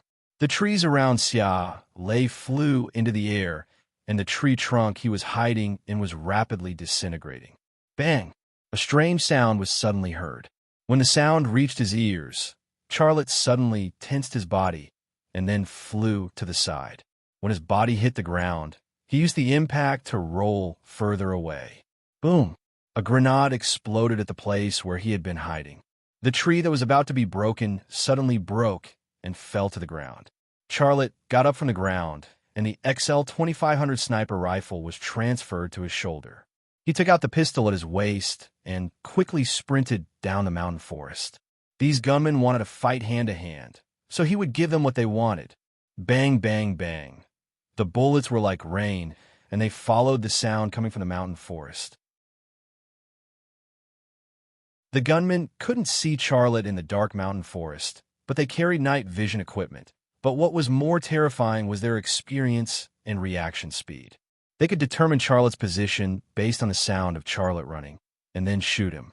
However, Charlotte's speed was too fast, comparable to the beasts in the jungle. Moreover, these gunmen didn't expect Charlotte to take the initiative to charge at them. This kind of charge, in their opinion, was undoubtedly a suicidal charge.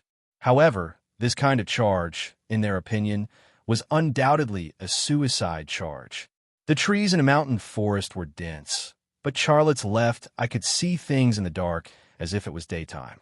The positions of the gunmen who shot at him, the trees around them, and the trees around him were all clearly visible. More importantly, his brain had been completely activated, and he had entered an incredible state. His left, I could see everything, and his brain was also calculating everything. The distance of the gunman, the position of the gunman, the distance between the trees, and even how many shots a gunman had fired and how many bullets were left in the magazine. All of this was within his control and calculation. Of course, the most important thing was his speed. The potential of his body was also fully activated. Tang Sek's Qinggong, Wing Chun's movement technique. When he was charging in the mountain forest, he was like a cheetah going down the mountain, moving like a ghost among the trees. Even though there was a hail of bullets around him, none of them could hit him. Bang! A gunshot rang out. A gunman, who was changing his magazine, fell to the ground on his back. His eyes were wide open. He saw Charlotte blow past him like the wind, but he didn't see the bloody hole that Charlotte had made in his forehead with his pistol. Until his death, he couldn't believe that it was true. Just as his body hit the ground and was still convulsing, the gunman in his group suffered the same thing. He was shot in the head by Charlotte's pistol at close range.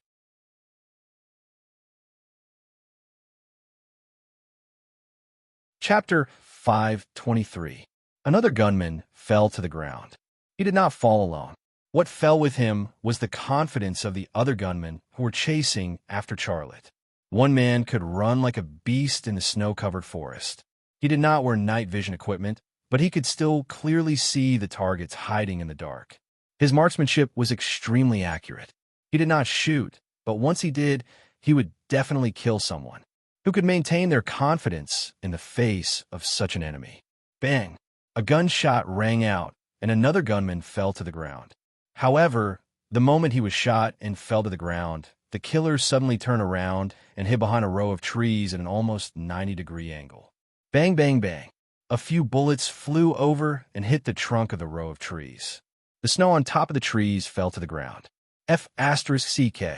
A gunman who was cursing in English suddenly lost control of his emotions. He rushed out of the trees that he was hiding in and fired in the direction that Charlotte had escaped to with an M16A2 assault rifle. The M16A2 roared, and bullets shot out from the barrel. Most of them hit the tree trunks, and some of them passed through the gaps between the tree trunks. However, none of them hit the target. The gunman did not even lock on at Charlotte, let alone hit the target. He was wearing night vision equipment, and he only saw Charlotte the moment that Charlotte turned around. Then, he lost sight of Charlotte. Click, click. The sound of an empty cartridge came from the M16A2. Only then did the gunman realize that he had used up one clip. He was very fast. The whole process of removing and reloading the cartridge took less than 2 seconds. However, in the next second, Charlotte, who had disappeared without a trace, suddenly appeared close by.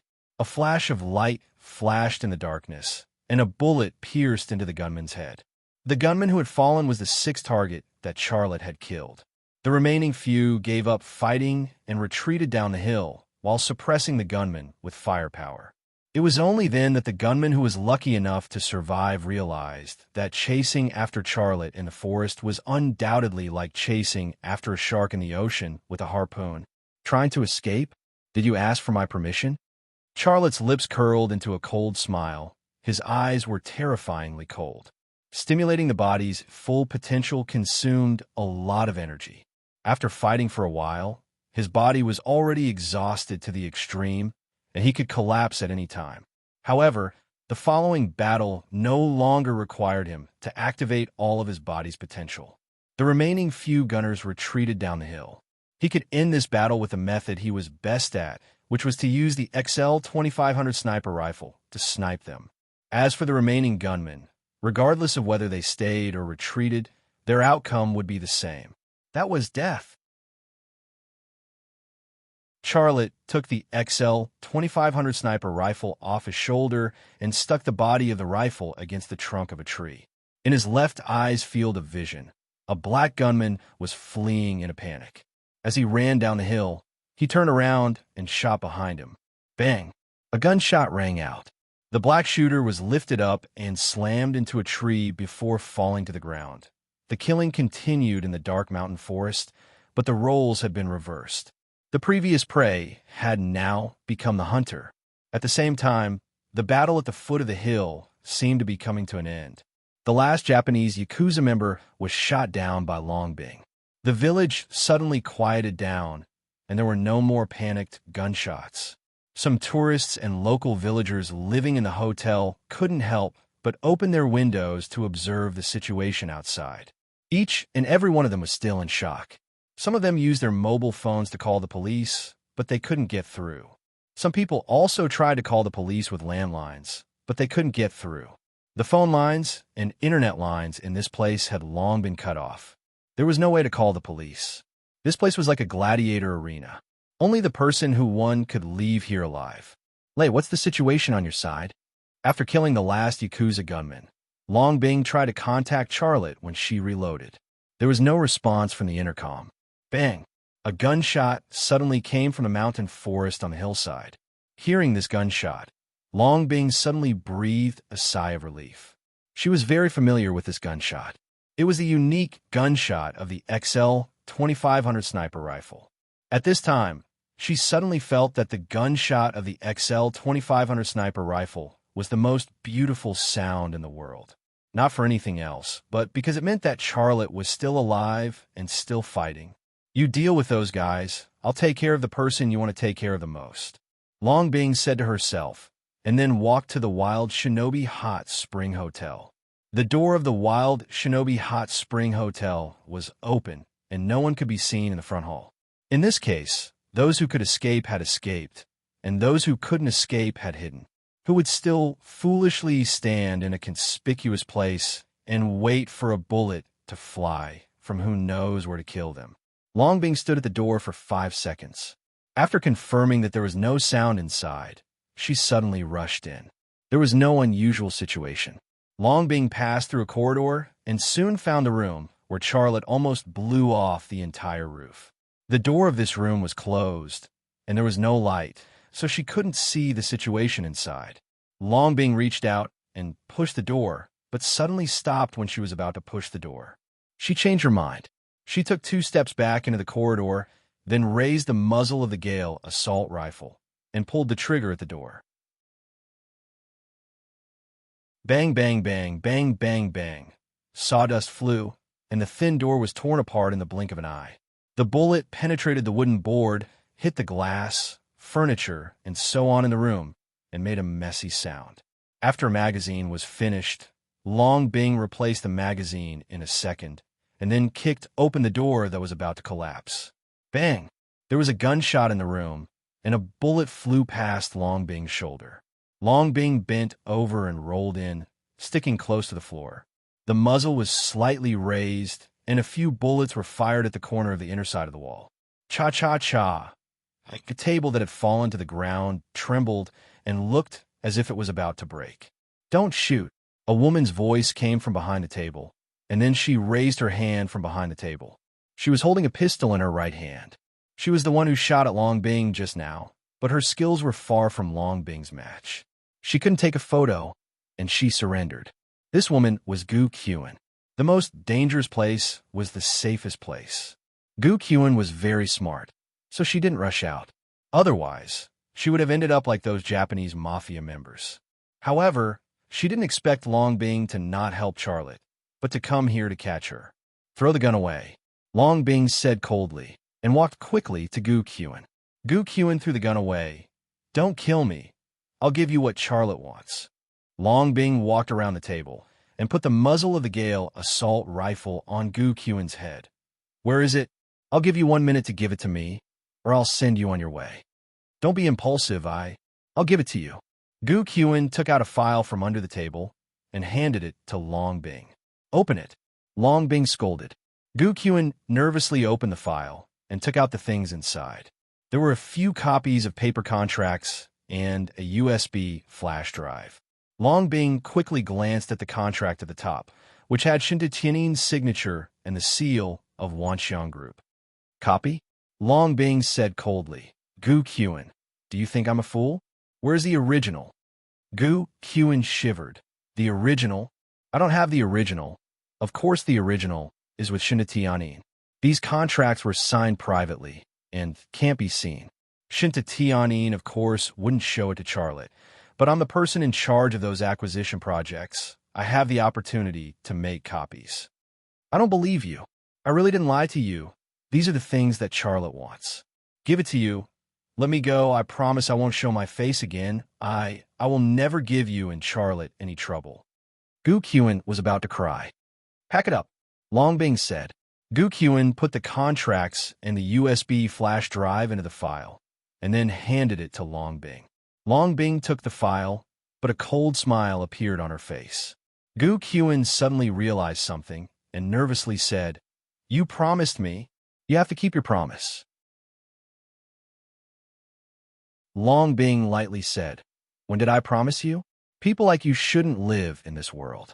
I'll give you a chance. Choose the same, a knife or a gun. You can arrest me and bring me back to the country. The judge will decide what to do. You can't kill me. You don't have this right." Gu Qian roared at Long Bing. "Looks like you don't want to choose. I'll send you on your way." Long Bing raised the muzzle, but suddenly moved the muzzle to the direction of the door, and at the same time pulled the trigger. Bang, bang, bang. 3 bullets flew out from the door but didn't hit anything.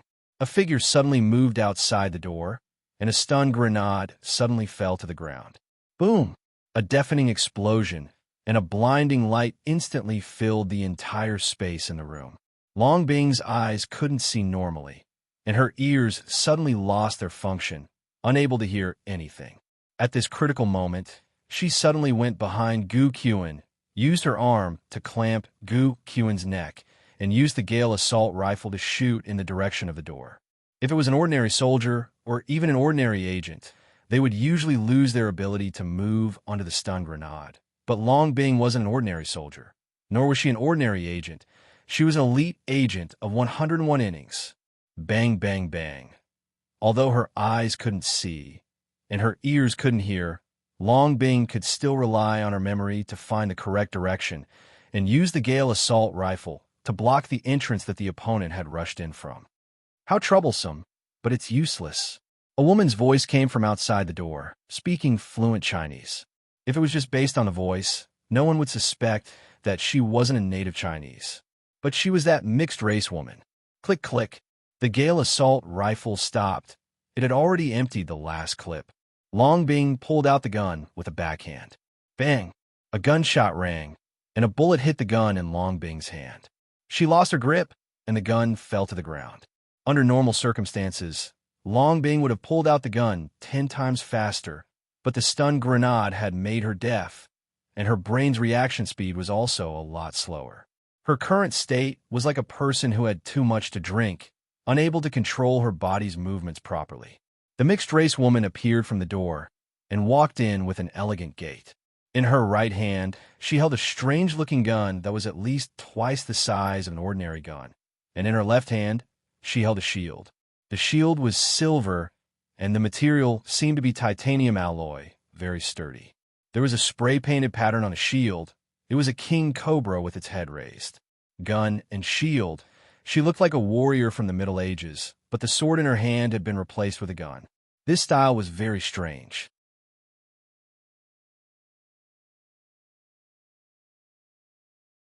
Chapter 5:24.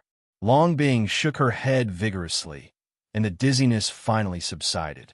She saw the mixed-race girl standing in front of her. She was almost 9 meters tall, and the shape of the pistol in her hand and the titanium alloy shield gave her quite a visual impact. Cough!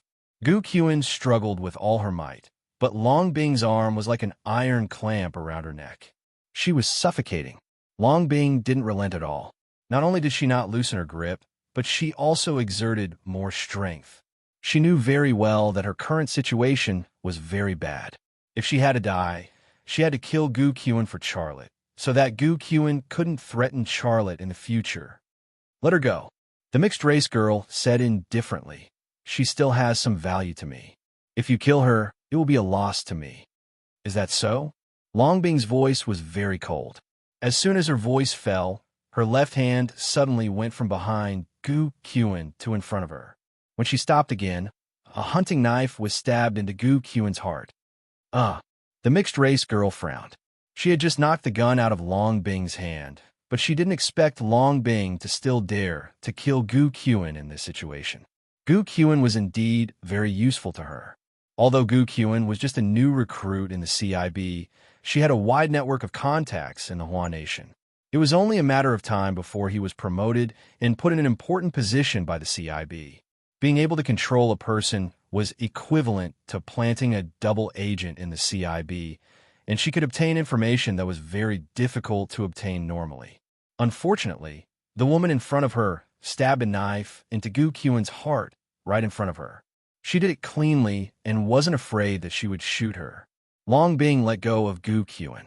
Gu Qian looked at the hunting knife in her heart in horror. She couldn't believe that Long Bing stabbed her just like that. She wanted to turn around to look at Long Bing and ask her why, but she didn't even have the strength to turn around. There seemed to be a whirlpool under her feet, a bottomless whirlpool of darkness, sucking her down. She only lasted a second before she fell to the ground.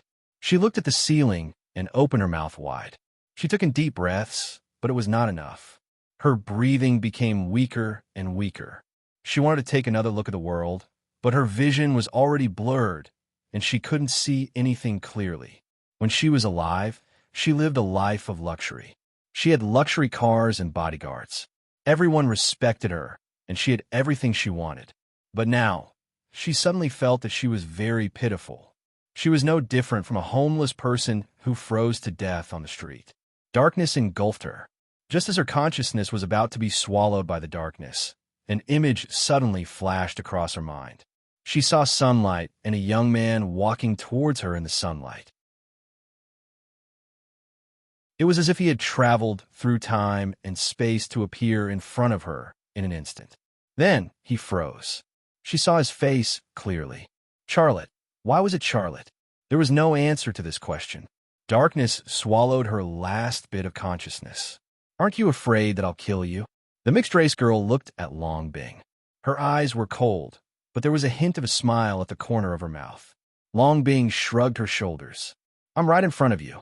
You can shoot at any time, but you won't. I know exactly what you want to do. You want to use me to threaten him, don't you? The mixed-race girl moved, but she didn't approach Long Bing. Instead, she moved behind a pillar. Where she was, the pillar just blocked the angle of shooting at her from the hillside. However, she could still bring Long Bing into her control. Once Long Bing showed signs of escaping, she could shoot Long Bing at any time. There were no gunshots in the direction of the hillside. The battle there was over. She didn't know where Charlotte was, but one thing was certain. He wouldn't stay on the hillside. He could appear here at any time.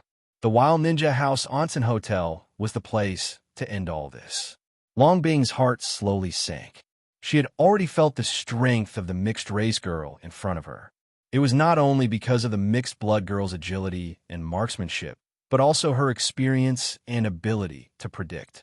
Just a moment ago, she did not realize that the battle on the hillside had ended, but this mixed-blood girl had already moved to a position where Xia Lei could not snipe her. Who are you? Long Bing said. You are not from the CIB. CIA. Ha! The mixed-race girl laughed. She moved the muzzle to Long Bing's thigh. Do you want to come here? Or do you want me to break your leg and drag you here? Long Bing didn't move. Her eyes were cold. Not only could she be cruel to her enemies, but she could also be cruel to herself. The mixed-race girl's finger pressed the trigger. At this time, there was a slight sound in the corridor outside the door. The mixed-race girl suddenly shouted, Charlotte, stop, don't come any closer. Long Bing was shocked. She didn't even notice that Charlotte was coming. But this woman had already warned Charlotte. Charlotte's voice suddenly came from the corridor outside the door. You go now. I will never kill you. If you dare to touch my woman, I will kill you. The mixed-race girl said lightly, Are you so confident? Your people are all dead. Charlotte's voice. This was his confidence. The mixed-race girl sneered and said, Charlotte, I don't think you understand the situation. My goal is you, and your woman is also in my hands. I can kill her at any time, but you want me to leave? Don't think that you can threaten me by killing my people. I tell you, those are just cannon fodder that I brought. Their mission is to die. They have completed their mission. The battle between us has just begun. Long Bing suddenly rushed to the window. Bang! 2 bullets flew out from the mixed-race girl's muzzle. One hit the windowsill, and the other hit the wooden floor in front of Long Bing. The wooden fragments that flew out blocked her vision, and a few sharp fragments pierced her legs and lower abdomen, causing a stinging sensation. Long Bing stopped in her tracks. The mixed-race girl's gun had clearly been specially modified to use special high-explosive ammunition. Its power was comparable to that of a shotgun. Just as the mixed-race girl fired at Long Bing, Charlotte's figure flashed from the door. With a swing of his hand, a bullet flew out from the muzzle toward the mixed-race girl. Clang! Sparks flew everywhere. The bullet actually hit the mixed-race girl's shield. The mixed-blood girl's ability to predict and move at such a fast speed. Charlotte disappeared from the door. The mixed-race girl also moved to the other side of the pillar. She still had Long Bing within her shooting range. The atmosphere in the space suddenly froze. It was very quiet, but it was full of murderous intent. The exchange just now was the first time Charlotte and the mixed-race girl had exchanged blows, and it was obvious that he was at a disadvantage. That was his only chance to shoot and kill the mixed-race girl. It was also the chance that Long Bing had created for him despite her own safety, but he had failed. This failure made Charlotte's heart sink. He knew very well that if he made another move, the one who would die would not be the mixed-race girl, nor would it be him. It would definitely be Long Bing. Charlotte, you should be grateful for my mission. The mixed-race girl's voice came out. My mission is to capture you alive, not kill you. Otherwise, I'm not sure if you would still be alive, but I'm sure that your woman is dead. Charlotte was silent for a moment. Who are you? I'll give you 1 minute. Put down your weapon and come in. The mixed-race girl did not answer Charlotte's question. In exchange, I can let your woman go. You know, I've never had such an example. For you, I can make an exception. It was a difficult choice. Don't worry about me. Long Bing roared at the direction of the door. I don't want you to worry about me. Go, go. The mixed-race girl scolded. Shut up. Wait. The quarrel in the room had made it impossible for Charlotte to think normally. He was worried that Long Bing had angered the mixed-race girl. He appeared from the corner of the room, grabbed the pistol by the handle, and threw it on the floor. Long Bing stared at Charlotte blankly, tears welling up in her eyes. She was willing to die for Charlotte, and Charlotte was also willing to surrender for her and face an unknown and dangerous fate. Such a love, such a man, what else did not deserve her to devote herself to? And the sniper rifle and knife on your shoulder. The mixed-race girl's voice was cold. Charlotte took the sniper rifle and hunting knife off his shoulder and put them on the ground. Then he said, I've done as you asked. Let her go. Otherwise, even if I die, I'll drag you down with me. Ha ha ha. The mixed-race girl laughed. You're the strongest opponent I've ever met, but you have a fatal weakness. That is, you're too sentimental. She glanced at Long Bing. Go before I change my mind. Long Bing seemed not to hear the mixed-race girl's voice. Her eyes never left Charlotte. At this moment, Charlotte was like a part of her life that could not be separated. How could she watch him fall into the hands of this mixed-race girl? She couldn't leave even if she didn't want to. Didn't you hear? Charlotte was anxious and shouted at Long Bing. Get out. Get out of here. Long Bing's lips trembled for a moment, but he finally moved. She walked to the door, her footsteps very slow. Go. I don't want to see you for a second. Charlotte looked very angry. Long Bing's tears flowed down her cheeks. She knew that Charlotte didn't really hate her. He just wanted to use this method to force her to leave. Long Bing brushed past Charlotte. He didn't even look at her. In fact, his heart was also aching. Long Bing disappeared from the door. The mixed-race girl appeared from behind the pillar. With a gun in one hand and a shield in the other, she walked gracefully toward Charlotte. There was a teasing smile on her lips. It was really a difficult thing to catch you. It was much more difficult than killing you, but I did it. Who are you? Charlotte pretended to be calm. The mixed-race girl said lightly, Didn't your father mention me to you? Charlotte was stunned for a moment. At this moment, a name suddenly appeared in his mind. The mixed-race girl stopped a few steps in front of Charlotte and said in a very low voice, Hefe Organization, Yamosa. Charlotte, I will take you home. The name that Charlotte just thought of was Yamosa. In Moscow, his father Xiak Changhe mentioned her, saying that she was the most terrible killer of the FA organization. However, he had suspected that the gunman and this mixed-race woman were from the FA organization. Unfortunately, he didn't believe the result of his brain analysis at that time. Suddenly, In the middle of the shield in Yamosa's left hand, the head of the king cobra suddenly opened, revealing a hole. Bang! A gunshot.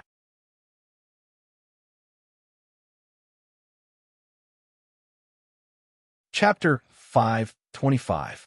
3 minutes ago, Charlotte stood behind the wall beside the door and asked, "Who are you? I will give you 1 minute. Put down your weapon and come in. In exchange, I can let your woman leave. You know, I have never had such an example. For you, I can make an exception." The mixed-blood woman's voice came from inside the house.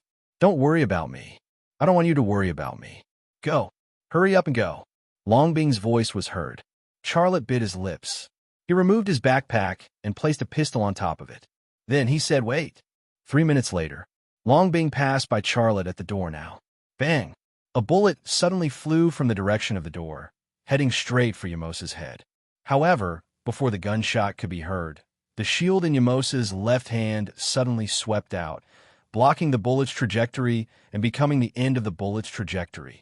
The moment the shield moved horizontally, a tranquilizer bullet suddenly flew out from the hole in the middle of the shield and hit Yamosa's lower abdomen. At the same distance, Charlotte had no time to react. However, Yamosa had already completed 2 actions. She attacked Charlotte with the tranquilizer bullet and blocked the sneak attack from the door. In terms of experience, Yamosa was above Charlotte. In terms of speed, Yamosa was also above Charlotte. This was difficult to determine. However, Charlotte fell to the ground. This result seemed to be proof. Bang! Bang! Bang! Longbing's body leaped across the door. The pistol in her hand trembled. As her body leaped through the door, she fired 3 shots. The 3 bullets were shot at Yamosa's head, upper body, and thigh. She did not believe that the shield in Yamosa's hand would be faster than the bullets and be able to block all her bullets. However, Yamosa did not block this time. Instead, she did the same action as Longbing. The moment Longbing appeared at the door, she stomped her feet on the ground and bounced off the ground. She leaped up like a frog and flew through the door at almost the same time as Longbing. While in the air, the modified pistol in Yamosa's right hand moved horizontally, and a special high-explosive bullet shot out from the muzzle. Boom! A large part of the wooden wall was instantly blasted away, the wood shavings shooting furiously towards Longbing's direction like shrapnel from a cannon. Longbing's body fell from the sky and landed on the ground. There were several wooden thorns on her body, and she was dripping with blood. Yamosa's body also fell to the ground, but it only paused for a moment. Her legs and waist coordinated in a way that defied the laws of physics, and she stood up like a compressed spring. At that moment, the modified pistol in her hand moved towards the hole in the wall. On the other side of the wall, Longbing was lying on the ground, unable to get up. The wooden thorns that were blasted apart by the high-explosive bullet had injured her. Even though it wasn't fatal, it had already affected her movements. In such a duel, even a delay of 0.5 seconds will be fatal. Right now, Yamosa's muzzle was already aimed at her body. A sneer appeared on the corners of Yamosa's mouth. "You originally had the chance to escape, but you still chose to come back to throw away your life.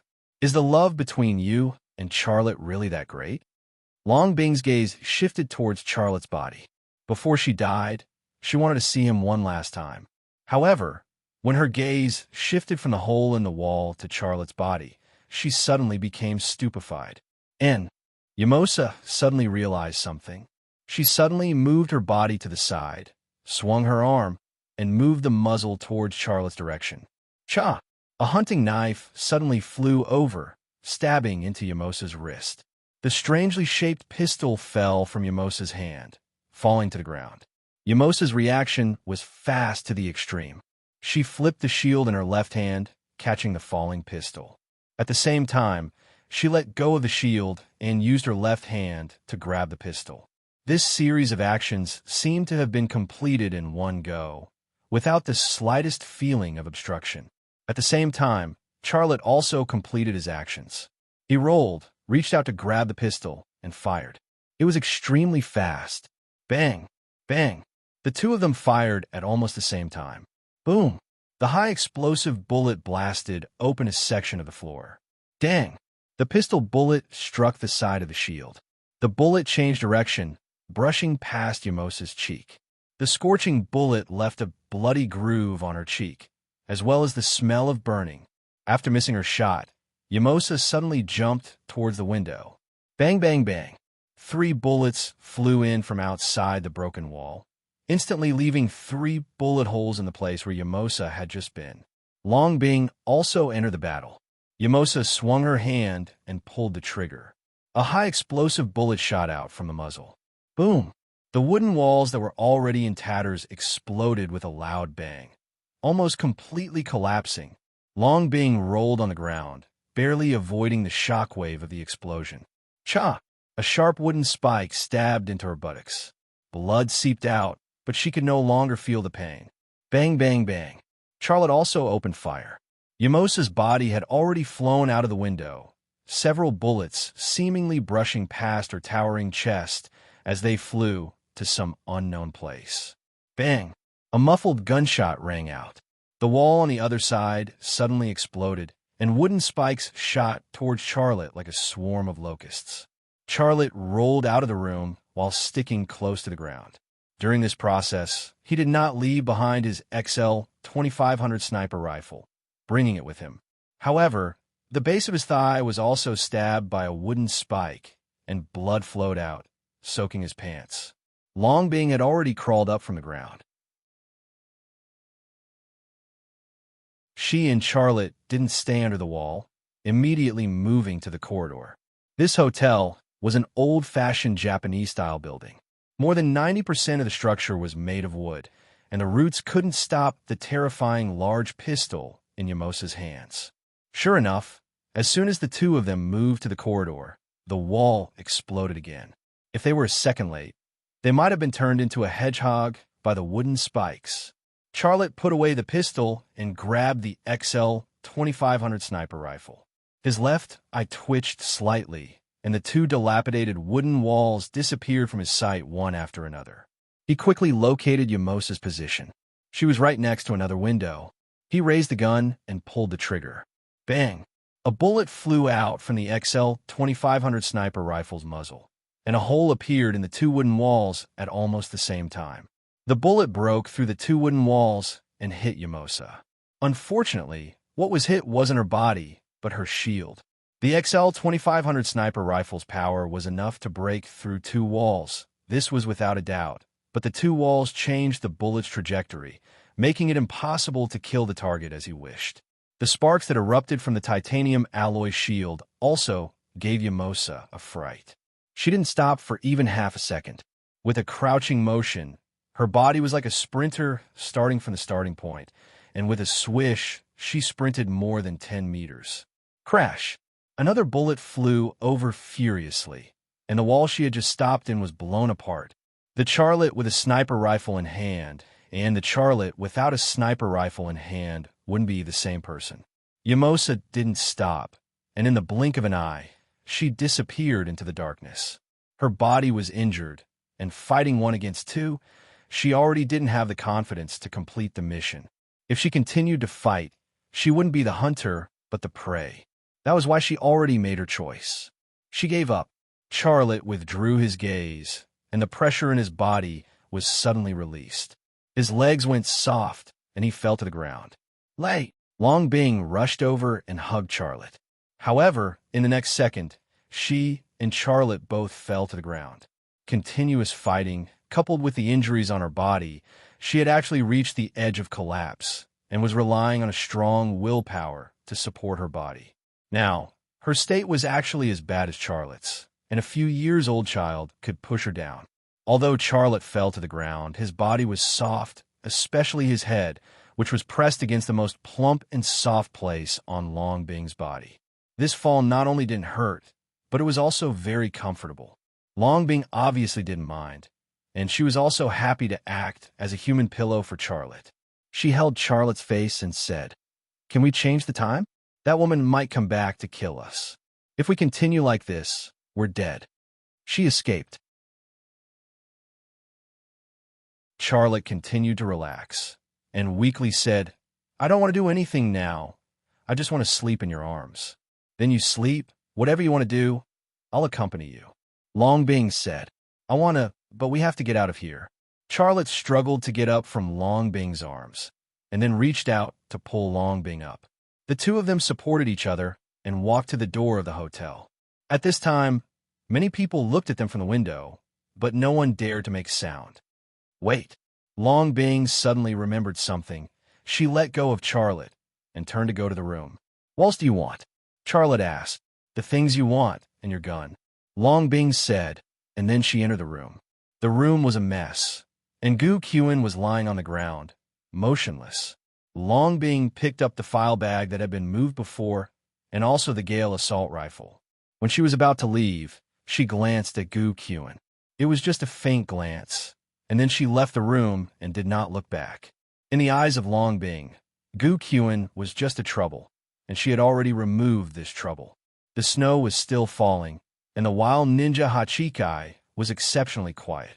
If you ignore the bodies lying on the snow and the cherry blossom like dazzling bloodstains, the scenery here will be so charming. A Mitsubishi off-road vehicle left the village entrance and sped away from Tokyo. Adele's new song, Hello, was playing on the car stereo, and the sad and sincere song infected the two people in the car. One of Charlotte's hands fell from the steering wheel and fell on Long Bing's thigh. What do you want? Long Bing looked at him. Charlotte smiled. What do you think? Are you serious? Then stop by the side of the road. Long Bing said. Charlotte froze for a moment and slammed on the accelerator. The Mitsubishi off-road vehicle seemed to be flying in the snowflakes. At the same time, in the room of the wild ninja house, a cold wind blew into the room from the hole in the wall and the broken window, and a snowflake fell on Gu Qin's forehead. The snowflake melted. Gu Qin's fingers suddenly trembled slightly. A few seconds later, Gu cough cough. A turbid breath came out of Gu Qin's throat, and she coughed violently. Fate is really a strange thing.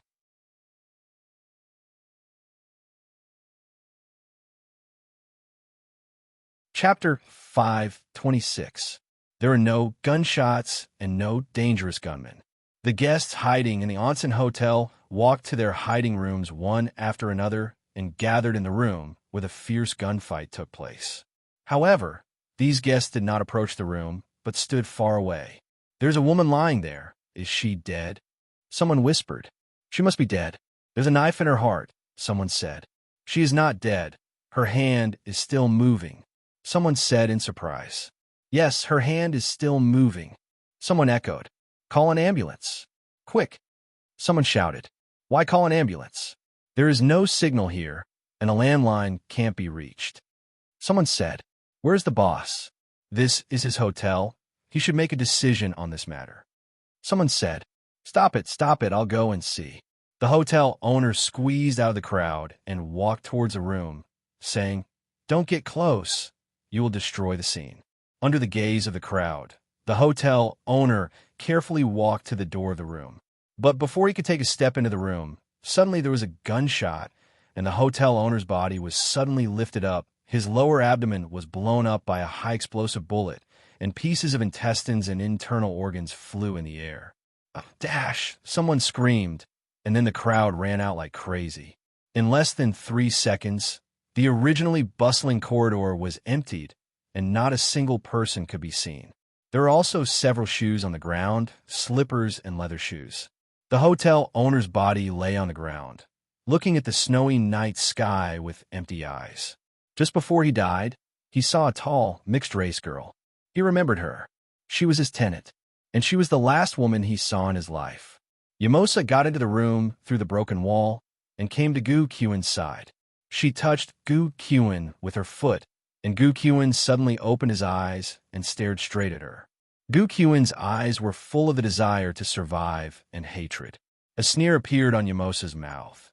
You are really lucky. I thought you were dead, but I didn't expect you to be alive. Save me. Gu Qin opened his mouth. His voice was so weak that it was almost inaudible. Yamasa squatted down and reached out to touch Gu Qin's chest. She was stunned for a moment and said in surprise, Your heart isn't in its normal position. Save me. Gu Qin's voice was a little louder. She raised an arm and grabbed onto Yimash's pants. I can save you, but how will you repay me? I will listen to you. Gu Qin said. All right then, I will let you live. Yamasa said, not only will I let you live, I will also train you. After that, you will return to the CIA and work for me. Gu Qin nodded. In order to survive, she would agree to any conditions at this time. Yamasa said coldly, but remember, I can save you, but I can also kill you. If you dare lie to me and betray me, I will kill you. Gu Qin nodded again. Yamasa picked Gu Qin up. Her wrist was injured, but it didn't hinder her much. Gu Qin was as light as a pillow in her arms. She passed through the hole in the wall and walked into the darkness against the dancing snowflakes. Gu Qin looked at the falling snow, and there was a voice in her heart that only she could hear. Charlotte, I will be back. Your life will not be boring with me in it. Yamasa and Gu Qin disappeared into the darkness. The light of dawn chased away the darkness, and the snow stopped. A Mitsubishi off-road vehicle stopped on a small 3-lane road. It was a very remote place. There were no people or cars passing by. Charlotte got out of the car and opened the trunk. Gu Qin had already woken up, but his hands and feet were wrapped with tape and his mouth was taped. He couldn't make a sound or move at all. Charlotte used a knife to cut off the tape on Gu Qin's hands and feet and then pulled off the tape on his mouth. Longbing also stood in front of the trunk and coldly looked at Gu Qin. Get out, Charlotte said. What do you want? Gu Qin seemed to realize something and became very nervous. Get out, Longbing shouted and pointed the gun in her hand at Gu Qin. Gu Qin shuddered and slowly climbed out of the trunk. He had been tied up for the whole night, and his blood circulation was not good. When his feet landed, he almost fell to the ground. He leaned against the car, and after standing firm, he looked around and asked with a trembling voice, What is this place? Japan, Charlotte said. Gu Qin saw the blood on Charlotte and Longbing. The two of them even had wooden thorns that hadn't been pulled out. They looked to be in pain and were in a sorry state. He suddenly thought of his sister and probed. Isn't there a deal? What about the deal you made with my sister? Charlotte lightly said, We are about to make a deal with your sister. This is the place we agreed to make the deal. Let's go. You will soon be free. Is this true? Gu Qin let out a sigh of relief. Don't talk nonsense. Let's go. Longbing waved the gun. Gu Qin subconsciously hugged his head. Along the way, he was scared of being hit by Longbing. The gun in Longbing's hand did not fall on Gu Qin's head. She grabbed one of Gu Qin's arms and led him to the front of the car. Where's my sister? Going around the front of the car, Gu Qin did not see Gu Qin, nor did he see a car, but he saw a cliff not far from the front of the car. He became nervous again and refused to go. Longbing pushed Gu Qin. Let's go. Gu Qin staggered forward, getting closer and closer to the cliff. Before he reached the edge of the cliff, he could already feel the cold wind blowing from the bottom of the cliff. His heart was desolate. When he reached the edge of the cliff, he suddenly turned around and knelt in front of Charlotte and Longbing, crying, I know there's no deal. You want to kill me, right? Longbing and Charlotte did not speak, just looked at him. Such a reaction was a tacit agreement. No, don't kill me. Gu Qin's snot and tears flowed down, his voice choked with sobs. Charlotte, I know I'm sorry, I've done a lot of bad things, but I'm already in jail. I've already been punished. Please spare me. I swear, I won't do any bad things in the future. I beg you. At this moment, Charlotte's heart softened. He wanted to say something, but he couldn't say it. His opponent, Gu Qin, was already a past tense for him, so it was okay to let Gu Qin go. But this was Japan. Once his and Longbing's identity was exposed, it would lead to endless trouble and even put him and Longbing in danger. However, if he were to kill a hostage who had lost the ability to resist, he couldn't bear to do so. At this time, Longbing said in Charlotte's ear, We're going to Okinawa, and it will be a big problem to take him with us. Think about what he did in the past. Which time didn't he kill you? Being kind to the enemy is cruel to yourself. His father and his sister died because of you and me. Can you guarantee that he won't take revenge on you in the future? This sentence woke Charlotte up. Yes, in the past, he was in a weak position, and Gu Kawu and Gu Kyun killed him. Now, if their roles were changed, would Gu Kawu let him go? Don't even think about it. Gu Kawu seemed to notice something from Charlotte's eyes, and his emotions were on the verge of collapse. He cried and kowtowed to Charlotte. Charlotte, I'm kowtowing to you, okay? I was wrong. I will turn over a new leaf. I want to be a good person. Let me go, I beg you, let me go. Charlotte sighed. Gu Kawu, do you know, I didn't intend to get you out of prison. It was your sister who asked me to bring you to Japan to trade. Actually, from the beginning, she didn't intend to trade with me.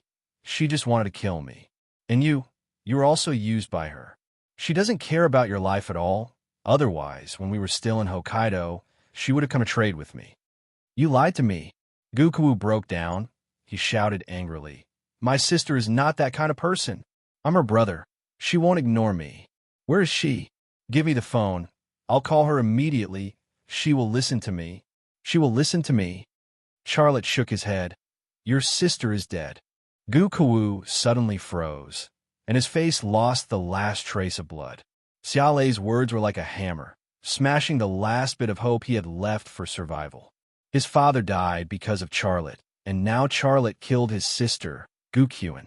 Would Charlotte let him live and give him a chance to take revenge? He knew better than Xia Lei that weeds had to be uprooted. Charlotte was silent for a moment, then said, Be at ease on your way. If there is a next life, be an ordinary person. It's actually not bad to live a simple life. No.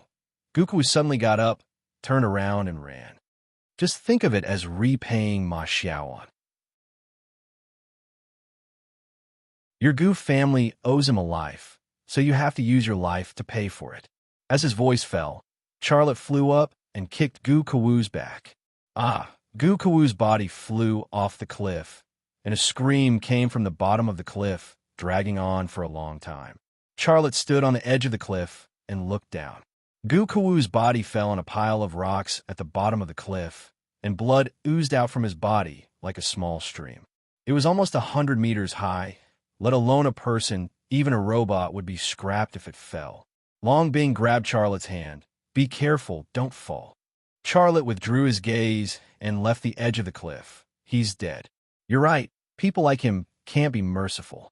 In the beginning, my good brother Ma Xiaoan was killed by the Gu family. Gu Dingshan is dead. Gu Kyun and Gu Kawu are dead. Your good brother can rest in peace. Long Bing said. Charlotte looked up at the sky, and Ma Xiaoan's face seemed to emerge from the clouds in the sky. His mouth revealed a trace of a smile. Xiaoan, I have avenged you. Rest in peace. A gust of wind blew, and Ma Xiaoan, who was in the clouds, also seemed to reveal a smile.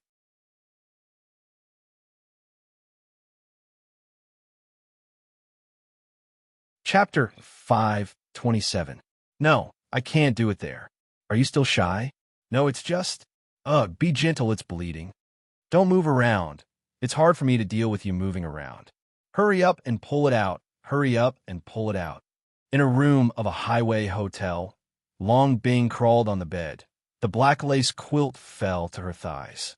Charlotte knelt beside her and used tweezers to carefully pull out the wooden splinters stuck in her. But the snow-white round hills, the sharp wooden splinters, and the scarlet blood, these elements formed an irresistible temptation.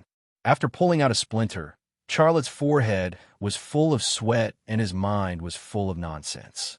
After pulling out the splinter, a stream of blood flowed from high to low, leaving an eye-catching trail on the snow-white hills. It continued to flow downwards and then stopped at one point. Charlotte held the cotton gauze, took a deep breath, then reached over and gently wiped off the blood.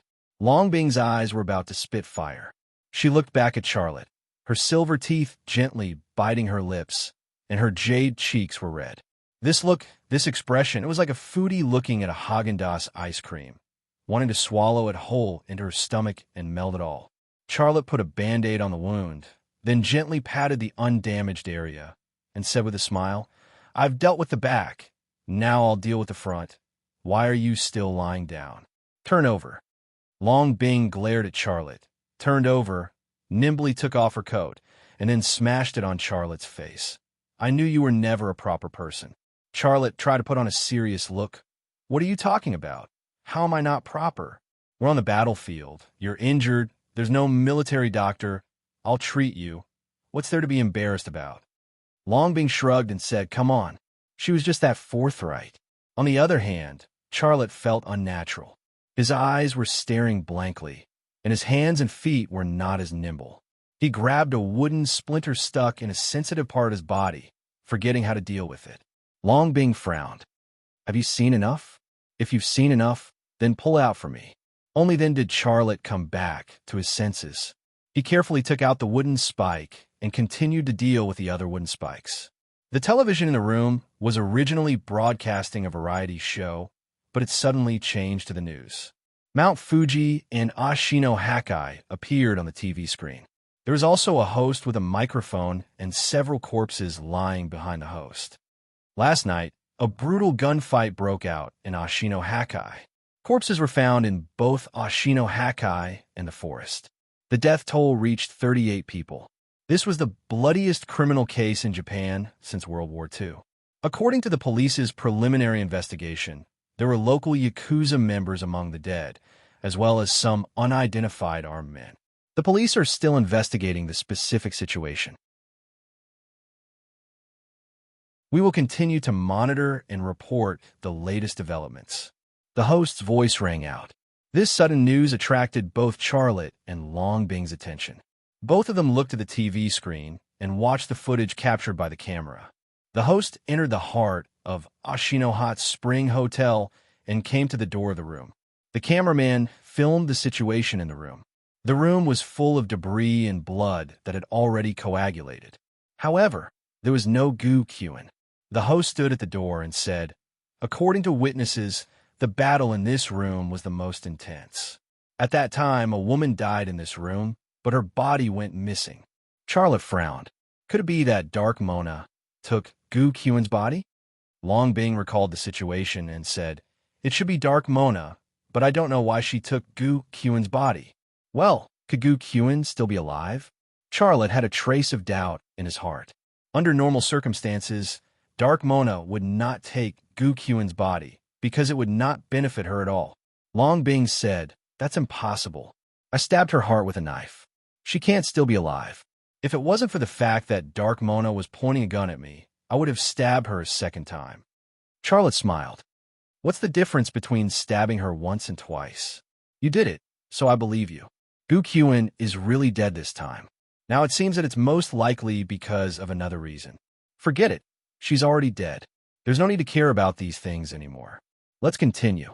Longbing grabbed Charlotte's hand and stared straight at Charlotte. Who is that woman called Dark Mona?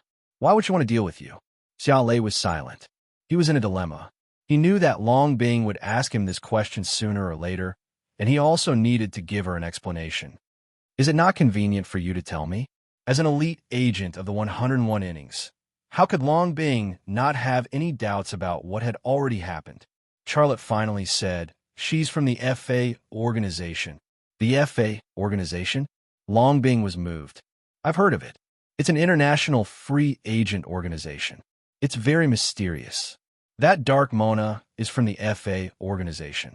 What's her motive? Charlotte smiled bitterly. It's me. After a pause, he continued. In fact, I've already made some discoveries while in charge of the Alloy X project. I'm the only one who can come into contact with the ancient alloy. Not only is it a very unique metal, it also contains a very mysterious and powerful energy. Although I haven't solved the final mystery, I believe that once it is solved, it will shock the world. This was all that Charlotte could tell Longbing, and it was very close to the truth. After all, he couldn't tell Longbing that he had taken the AE capsule, and that his father was once a free agent of the FA organization. Although it wasn't all of it, Longbing's heart was relieved. In this world, only Charlotte could come into contact with that ancient and mysterious metal.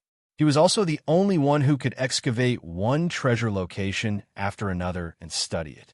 She didn't find it strange that both the CIA and the FA organization wanted to capture Charlotte alive. I remember you once told me why you were the only one who could come into contact with that metal. You said that it might be because you fixed the compass. Now it seems that what you said was quite reliable. Long Bing sighed. Now that I think about it, when I asked you to fix the compass, it was like fate. We were destined to experience these things together. Charlotte was a little ashamed. He didn't say anything, but he softly said, yes. Forget it. Let's talk about these things later. Now it's time for me to treat your wounds. Long Bing stared at Charlotte with hot eyes. Take off your pants. Charlotte was speechless. A few minutes later, the person who was treating the wound and the person who was being treated were entangled together. It was hard to tell them apart. The wounds on their bodies didn't affect the passion of the two. The pain and happiness made the two intoxicated and unable to extricate themselves. At the same time, in a modified caravan in Ashino-Hakai, Liang Xiao was watching a battle video secretly taken by a tourist. Her eyes were a little dazed. In the video, an Asian young man was shooting with a gun. His movements were clean and neat. She had never seen this Asian young man before, but she had a feeling that this Asian young man was the Charlotte that she had once loved deeply and couldn't forget even now. She didn't make this judgment purely based on intuition. She had her own evidence, and that was that this young man was using an XL 2500 sniper rifle. Moreover, his build and his eyes were exactly the same as Charlotte's. She was familiar with everything about him. Just based on these characteristics, it was enough for her to recognize that the young man in the video was Charlotte. The woman beside him should be Long Bing, right? Her build is exactly the same as Long Bing's too. Liang Xiao's lips curled up slightly. There was a hint of jealousy in her voice as she muttered to herself, "What's so good about her? She's cold and not feminine at all. You won't forgive me, but you're with her. Do you want to be James Bond? Every time you go on a mission, you have a beautiful woman accompanying you." Oomph. The video was shaking so much that it didn't capture any images of Dark Mona or Gu Qin at all. After watching it, Liang Xiao hesitated for a moment, then reformatted the video. A CIA agent got into the car and whispered, "Boss, what did you find?" Liang Xiao said, "I didn't find anything. The video is shaking a lot. Don't worry about this. I'll take care of it." "Yes, boss. Also, we've received information that a criminal gang in Hokkaido that was involved in illegal immigration has been eradicated. Their people found their boat in the sea, as well as the people who were killed. Is there a connection between that incident and what happened to you? What are you trying to say?" "I'm just speculating." Liang Xiao's voice was cold. "Do we need to deal with that kind of thing? Illegal immigration and criminal gang vendettas are the Japanese police's problem, not ours. You have to remember that our target is that person. Go on, collect more information from China." "Okay, boss, I'm going to do something." The agent talking to Liang Xiao was a little dissatisfied, but he didn't dare to argue with Liang Xiao. He left the van that had been converted into a command vehicle.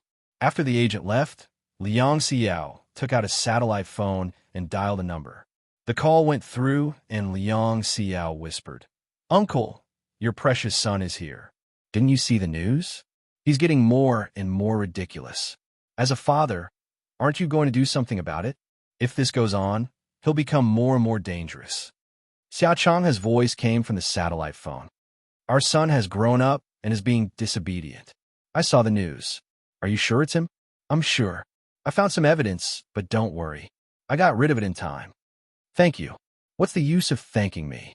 He doesn't know." Liang Xiao's voice was tinged with sadness and resentment. Xiao Changhe was silent for a moment. "It's not convenient for me to interfere in the matters between you and him. However, if there's a chance, I'll put in a good word for you." Liang Xiao immediately smiled. "Thank you, uncle. You better find him as soon as possible.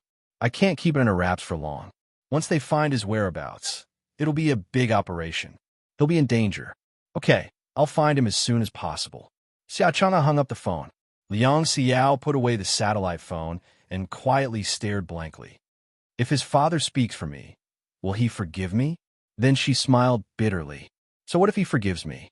He's already married to Shinta Tianyin. He's a playboy. He broke up with me. I'm not in love, but he's already married. I really want to beat him up. Charlotte couldn't hear these words.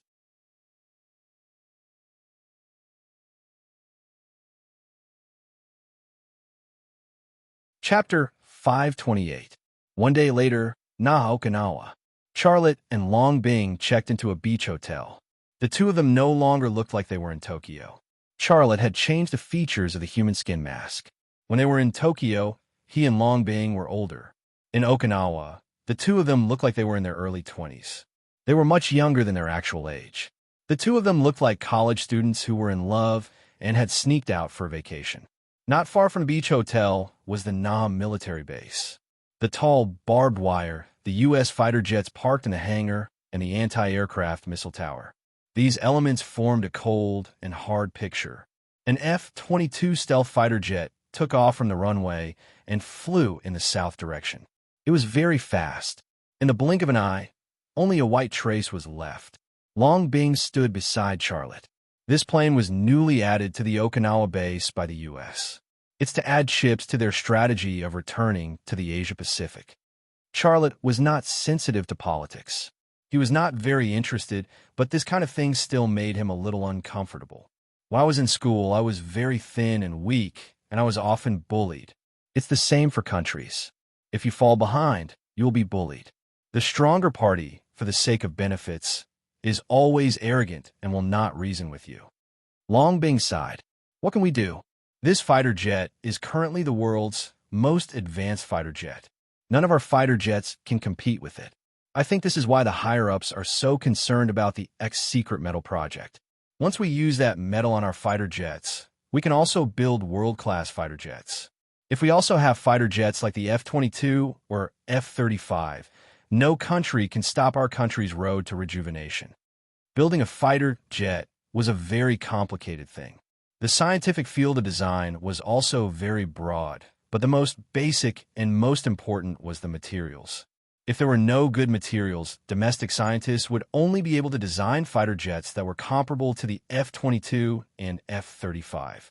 Without good materials, they would only be able to create nondescript things that could not be compared to the European and American fighter jets. The China dream. To realize the dream of our nation's rejuvenation, a strong military foundation is indispensable. I can't build a plane, but I will do my best to conquer Project X and let our new fighter jet fly. Charlotte said. Long Bing said, you can't make airplanes, but you can make guns. The XL 2500 sniper rifle and the Gale assault rifle have already caused a worldwide sensation. The country has also given you the title of Father of the Rifle, which is the highest honor. Do you know what attracts me the most about you? Xiaolei subconsciously lowered his head and glanced at his lower part. Long Bing punched Charlotte's chest and spat. What are you thinking about? Charlotte smiled. What is that place? I really didn't notice.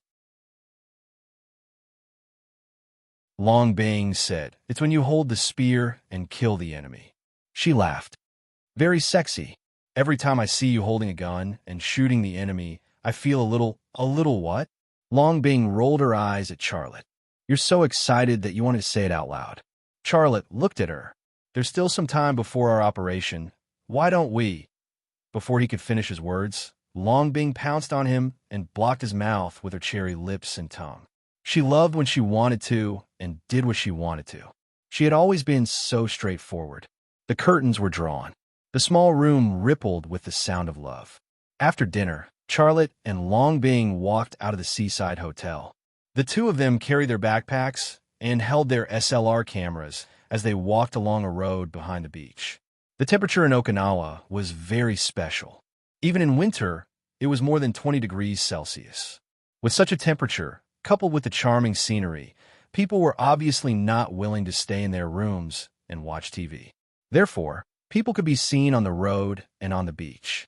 There were also many young men and women like Charlotte and Long Bing, who were carrying backpacks and holding SLR cameras to take pictures. This also provided a cover for Charlotte and Long Bing. After walking for a short distance, Charlotte moved his backpack to his chest and unzipped it. As he walked, he looked at the compass in the backpack and continued to move forward according to the direction of the compass.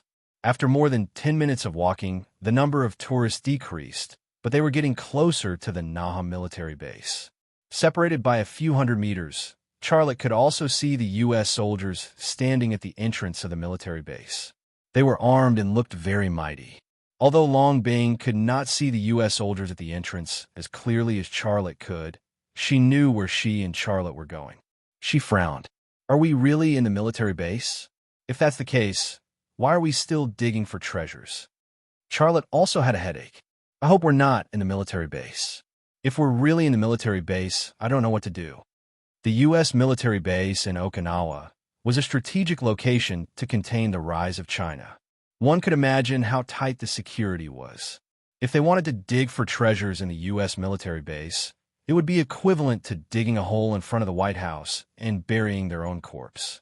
After walking for a while, the compass needle suddenly changed direction and pointed in the direction of the sea. This change made Charlotte breathe a long sigh of relief. He took Long Bing's hand and left the road leading to the Nahum military base, walking to the beach by the sea. Long Bing also saw the change in the compass needle, and she secretly breathed a sigh of relief. Is it taking us to the sea? I don't know, Charlotte said, but even if it's in the sea, it's better than in the Nahum military base. If it's in the sea, it'll be easier. We just need to rent a boat and diving equipment, and no one will disturb us. The two chatted until they reached the beach. The compass needle continued to point at the sea, and there were only slight signs of trembling, far less than the trembling of the treasure location.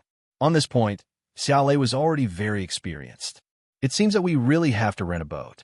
Charlotte zipped up his backpack. In front of him was the sea, and there was no boat. He knew that the treasure was in the sea, but he could not continue to look for it. Long Bing said, "Let's go back and see if there are any places to rent a boat on the internet. We should rent a boat as soon as possible. Well, diving equipment is also a must." At this time, a few American soldiers suddenly came from the other side of the beach, holding bottles of wine in their hands and walking unsteadily. The American soldiers were making a lot of noise. Some of them were saying obscene words, and some were singing songs. It was very noisy. Charlotte took Long Bing and walked away. A black soldier suddenly found Charlotte and Long Bing and shouted, "Hey, stop!" Charlotte did not listen to him and quickened his pace. F*CKU. The black soldier was angry and chased after them. As he ran, he scolded, "You two yellow pigs, didn't you hear me tell you to stop?" B*starred. Several other soldiers also caught up and soon surrounded Charlotte and Long Bing. Charlotte secretly cried trouble in his heart. This was a situation he absolutely did not want to face. If it was in normal times, he would have already attacked them for being so rude. However, he and Long Bing had more important things to do, and they could not complicate matters. F*CKU. The black soldier pushed Charlotte. The black soldier was very strong, but in Charlotte's eyes, it was nothing.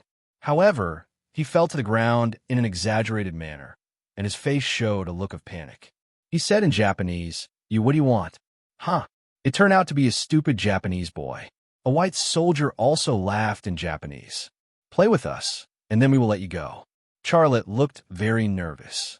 "Don't mess around. You will be punished." F*CK. Another white soldier kicked Xiaolei and said fiercely, "You've already entered the military control zone. You're the ones who should be punished. We have every right to arrest you and send you to the military court. However, if you make us happy, we will pretend not to see you." "Haha, this Japanese girl is very beautiful," the black soldier wretchedly said. His eyes greedily stared at Long Bing's chest. Charlotte suppressed the anger in his heart. "How about this? We will give you money, and you let us go." "Money? Your money is also ours. Haha." The white soldier who spoke Japanese laughed happily. He gave several other companions a look. At this time, Long Bing also gave Charlo a look. Xiaolei smiled bitterly and nodded without batting an eyelid. "Take them to the woods over there. This boy is also young. Leave him to me." The white soldier who spoke Japanese laughed wretchedly. He actually had such a hobby. A few American soldiers dragged Xiaolei up from the beach. Together with Long Bing, they pushed and shoved each other towards the woods on the other side of the beach. The woods looked very dense. No one walked around, and it was very secluded. After entering the woods, several U.S. soldiers forced Charlotte and Long Bing to walk deeper into the woods. Finally, they stopped in an open space in the woods. "Boy, come here and let me feel comfortable." The white soldier who spoke Japanese untied his belt and said to Charlotte fiercely. The black soldier couldn't wait to walk to Long Bing. "Girl, Grandpa Black's things are very big. I don't know if you can bear it." "Haha, but I will love you." "Wait." Charlotte stopped them. "I will give you another chance. I will give you $5,000. Let us go." $5,000? The white soldier who spoke Japanese was stunned for a moment and suddenly laughed. "It seems that we have encountered a fat sheep. Brothers, do you know what to do?" The soldiers exchanged glances and seemed to have formed a tacit understanding in their hearts. After they had their fun, they would kill Charlotte and Long Bing and take all the money they had. They didn't have to worry about being reported by the two. In Okinawa, there were hundreds of cases of U.S. soldiers raping local women every year, but only a few were dealt with. This also helped the spread of this trend. Charlotte and Long Bing were obviously unlucky to encounter such a thing. They didn't want to look for trouble, but trouble came to them. Several soldiers formed a tacit understanding. Charlotte and Long Bing also looked at each other. Long Bing shrugged. "Why are you trying to reason with a few pigs? Just do what you have to do. This place is very good, but digging a hole is a bit troublesome." "Damn, what did you just say?" The black soldier walked toward Long Bing and reached out to grab Long Bing's neck. Long Bing suddenly grabbed the black soldier's wrist and pushed it in the direction of the joint. At the same time, her other hand pushed toward the black soldier's heart. When she stopped again, there was a hunting knife in the position of the black soldier's heart.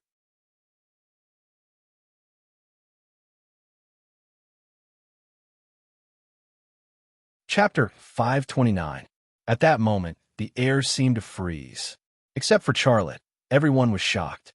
However, the pause only lasted for less than a second. "You?" The black soldier opened his mouth to speak, but that was all he could say before he fell to the ground. Long Bing pulled back her hand, and the hunting knife in her hand spilled out a line of blood in the air. The Japanese-speaking soldier came back to his senses. He shouted angrily, "Kill them!" At the same time, he stepped back and reached for the pistol at his waist. Unfortunately, Charlotte didn't give him such a chance. He suddenly took a step forward and reached out to grab the hand of the soldier that was pulling out the gun. The soldier hurriedly used his other hand to block, but it was just a feint. Charlotte's right hand swung in the air and suddenly swung across the soldier's neck. A gash at least 3 inches deep suddenly appeared on the soldier's neck. The carotid artery was severed, and blood spurted out like a fountain under the pressure. Almost at the same time, the hunting knife in Long Bing's hand ended its trajectory in the air. The end of the hunting knife was the other soldier's neck. The knife was pulled out, blood flowed, and the man fell to the ground. One of the remaining 2 soldiers pulled out his gun, and the other turned to run. The soldier with the gun raised his gun and aimed at Charlotte, but the hunting knife in Charlotte's hand flew through the air and pierced his heart. His life ended at that moment. He held the gun, but he could no longer pull the trigger. He fell to the ground with a thud. Whoosh! The hunting knife in Long Bing's hand flew out and pierced the back of the last soldier who was running away. The soldier fell to the ground, but then he got up and stumbled towards the beach. Charlotte pulled out the hunting knife from the corpse and threw it. The hunting knife he threw was like a bullet, moving in a nearly straight line. The speed was strange, and it was difficult to see with the naked eye. When it stopped again, it had already pierced the back of the fleeing soldier's head. The last soldier fell to the ground. The forest suddenly quieted down, and a thick smell of blood permeated the air. Long Bing shrugged and broke the dark silence. "Did you learn the knife-throwing technique from Tang Yuyan?" Charlotte nodded. "Tang Yuyan taught me. The Tang sect's hidden weapons are very powerful. The martial arts novels I've read before describe them as such, but they're not as exaggerated as the novels. I've asked her many times, but she hasn't taught me even once." Long Bing said. Charlotte was stunned for a moment. He felt a headache coming on. "What are you trying to say? You know what I'm talking about." Charlotte smiled. "I didn't learn for nothing. She taught me the Tang sect's hidden weapon technique. I taught her Wing Chun fist. We exchanged." If you want to learn, I can teach you anything. Wing Chun Fist, Tang Sek's hidden weapon technique, and Tang Sek's Qigong. Long Bing curled her lips. When I want to learn, I'll come to you to teach me, but you can't let Tang Yuyin know, and you can't let her know about our relationship. No problem. Also, you'd better not have anything to do with her. I know she likes you, but want to tell you that she wants more than Shinatianin. You can't give it to her. Charlotte smiled bitterly. I have nothing to do with her. There's no other relationship between us. Even if you have a relationship with her, do I still need to care? Are you short of women? Do you need me to say them one by one? Charlotte, he finally understood. The two women who were entangled with him in 101 innings, Long Bing and Tang Yuyan, were very different. Long Bing was extremely patriotic and had a firm belief in dedicating her life to the country. She was not interested in relationships or raising children. What she needed was a man she loved and loved to accompany her and live the life of a husband and wife without any status. Tang Yuyan, on the other hand, was responsible for the glory and prosperity of the family. If he was with her, he would have to give her a status, give her a child, and become a member of the Tang family, contributing to the prosperity and continuation of the Tang family. From the looks of it, Long Bing had almost no desires when she was with him, as long as he could accompany her. But Tang Yuyan was different. She wanted more than Shinta Tianin. A very simple example was that Long Bing didn't care if he was related to Jiang Rui, but if Tang Yuyan was his wife, she would definitely not allow him to have other women. All right. Long Bing patted Charlotte on the shoulder. I know you're a mess in this area, so I won't add to your trouble. Deal with the bodies. We have to leave as soon as possible. Xiao Lei smiled bitterly. He didn't want to discuss his love life anymore. Indeed, he was a mess in this aspect. Without tools like a shovel, it was obviously unrealistic to bury the bodies of 5 adults. Charlotte and Long Bing discussed for a while, and under the dim light of the night, they dragged the 5 bodies to the beach outside the forest. They dug a big hole in the beach, then pushed the 5 bodies into the hole and buried them. The bottom of the beach was soaked in seawater, which could prevent the stench of the bodies from spreading. This could also delay the time when the Naham military base found the bodies.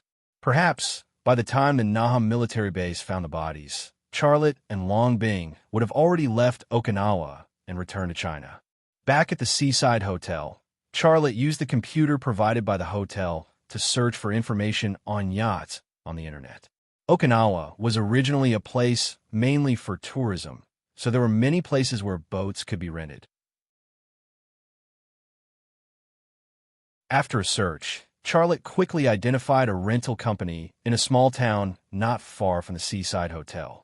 One could rent speedboats and small boats.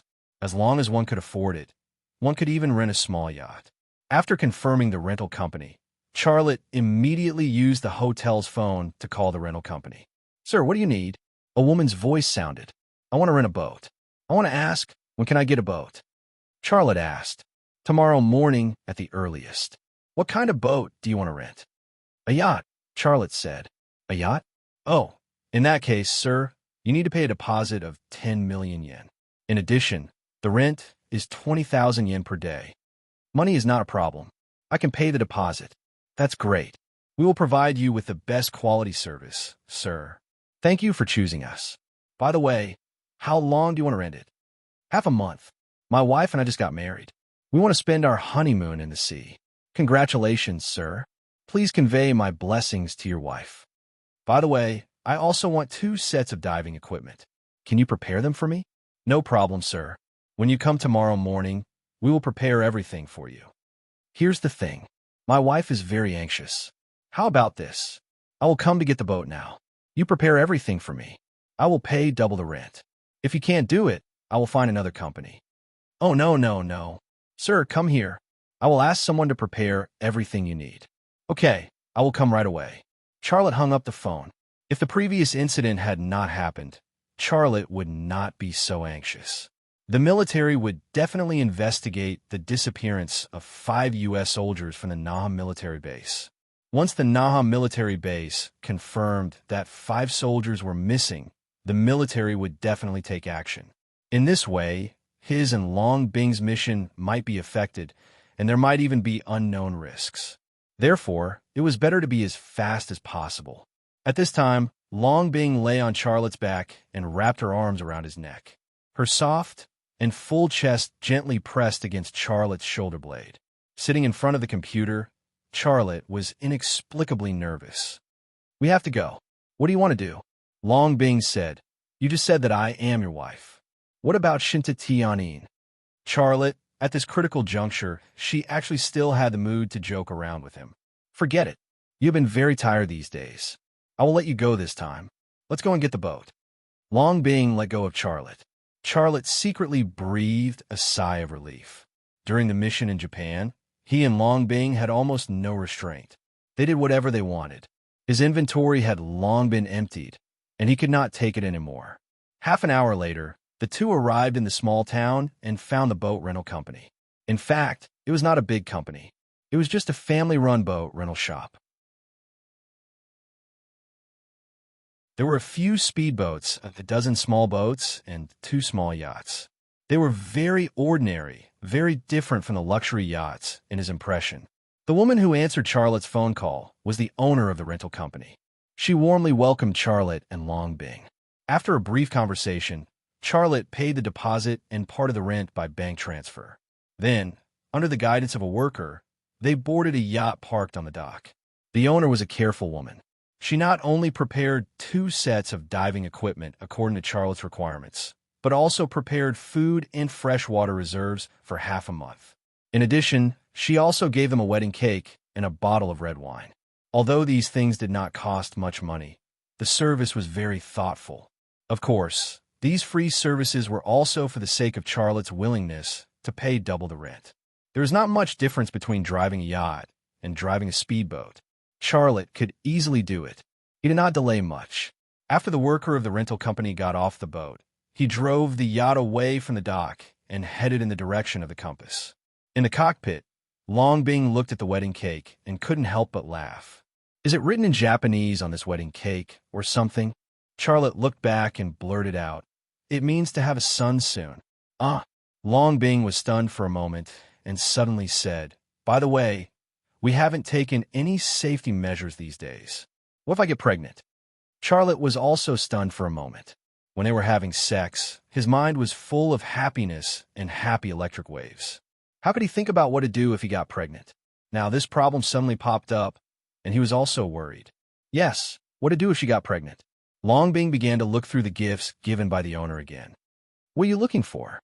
"Condoms, contraceptives, my God. She didn't prepare these things. She is really inexplicable." "Charlotte, you are inexplicable. Why did she prepare these things?"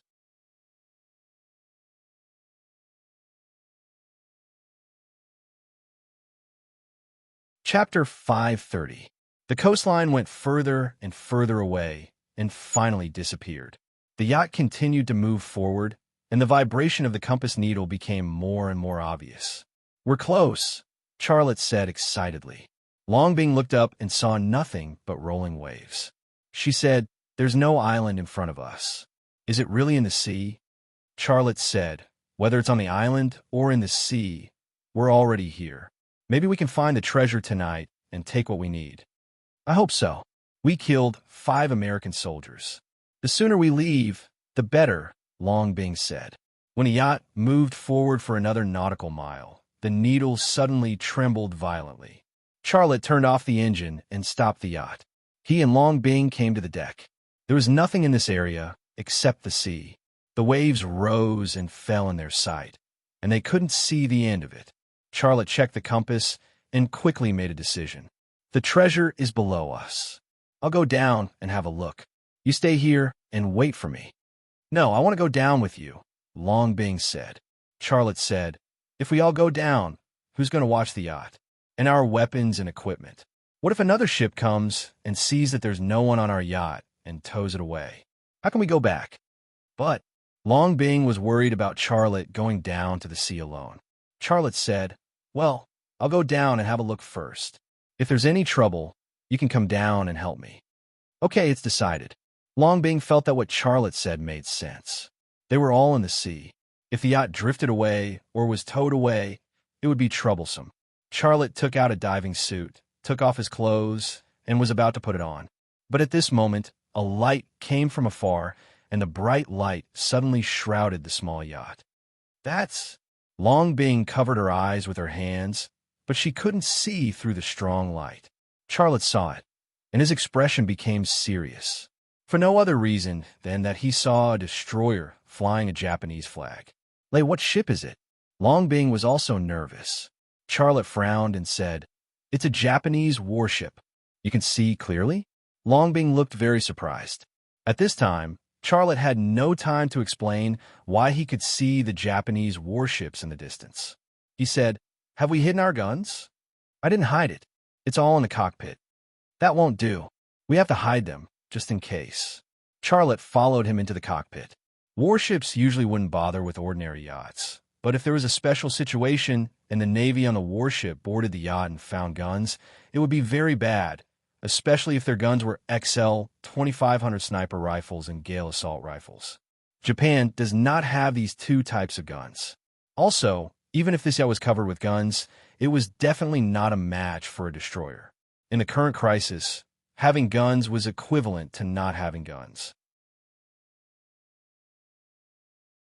They could only use their wits, not force. Long Bing stood on the deck and continued to look at the bright light. Her eyes were dazzled, and she couldn't see clearly what kind of warship it was.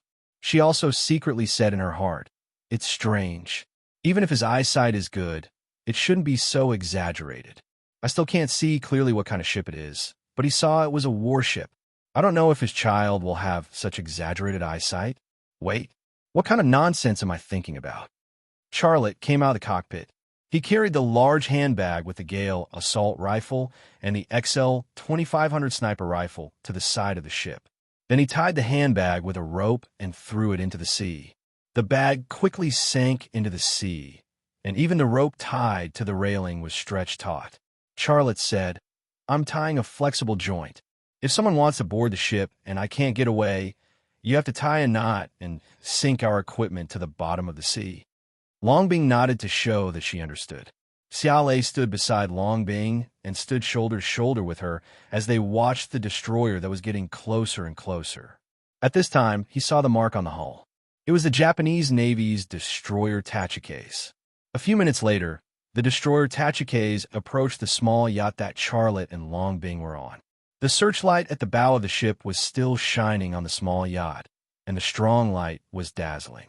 There was also a voice amplified by a loudspeaker on the destroyer. "Who are you, and what are you doing here?" Charlotte said, loudly in Japanese, "We are Japanese nationals. My wife and I are on our honeymoon." There were no more questions from the warship, but the warship had stopped. Charlotte whispered, "Your Japanese is terrible. I will tell them that you are mute later. Don't speak." Long Bing nodded and turned to walk to the side of the ship. While Charlotte dealt with the people on the warship, she needed to throw her and Charlotte's equipment into the sea. This was something that Charlotte didn't need to explain. If the other party didn't want to board the ship and check, they would never stop. Long Bing's speed was very fast. Not only did she sink the weapons and equipment into the sea, but she also went to the cockpit and threw the compass into the trash can. Afterward, she took out the cake and red wine from the rental company's proprietress. She was ready to act with Charlotte to deal with the crisis at hand. Sure enough, just as Long Bing took the wedding cake and red wine to the deck, a rubber speedboat was released from the side of the Tachikase. 8 Marines of the Self-Defense Forces came over on the speedboat. The 8 Marines were fully armed and looked indifferent. Calm down," Charlotte whispered to Long Bing, who was lighting the candles. Long Bing didn't speak and just nodded gently. In this situation, if a fight broke out, they would definitely die.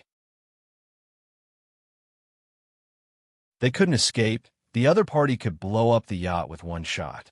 Now, Charlotte also began to regret being too impatient. If they came here tomorrow morning, there wouldn't be such a problem. The rubber speedboat quickly came to the side of the small yacht. A Marine soldier hooked the fence of the yacht with a rope hook. After the rubber speedboat was fixed, the 8 Marines boarded the yacht. Charlotte's heart was nervous to the extreme, but he still looked calm on the surface. When the 8 Japanese Marines boarded the deck, he greeted them with a smile. "You've worked hard. You came at the right time. Have a piece of cake. A sergeant said, "Thank you for your kindness, but we are on a mission. Do you have any identification documents? Please show them." Xiaolei took out his driver's license from the clothes he had taken off. Kato Hosa, the sergeant looked at Charlotte's driver's license and looked at Charlotte himself. "Are you from Hokkaido?" Charlotte said, "Yes, it's a small fishing village. I'm also a fisherman. When I was young, my grandfather often told me that he often went to Etarofu Island to fish when he was young. But the Russians seized our place, and I hate the Russians. When I was a child, I had a dream that one day I could take a weapon and take back our 4 northern islands. But because of my poor health, this dream has never come true. The 4 northern islands were the eternal pain in the hearts of the Japanese." Charlotte said this only for one purpose, and that was to get close to them. He wanted these Japanese Marines to have a sense of identity with him as a compatriot and not easily find trouble with him.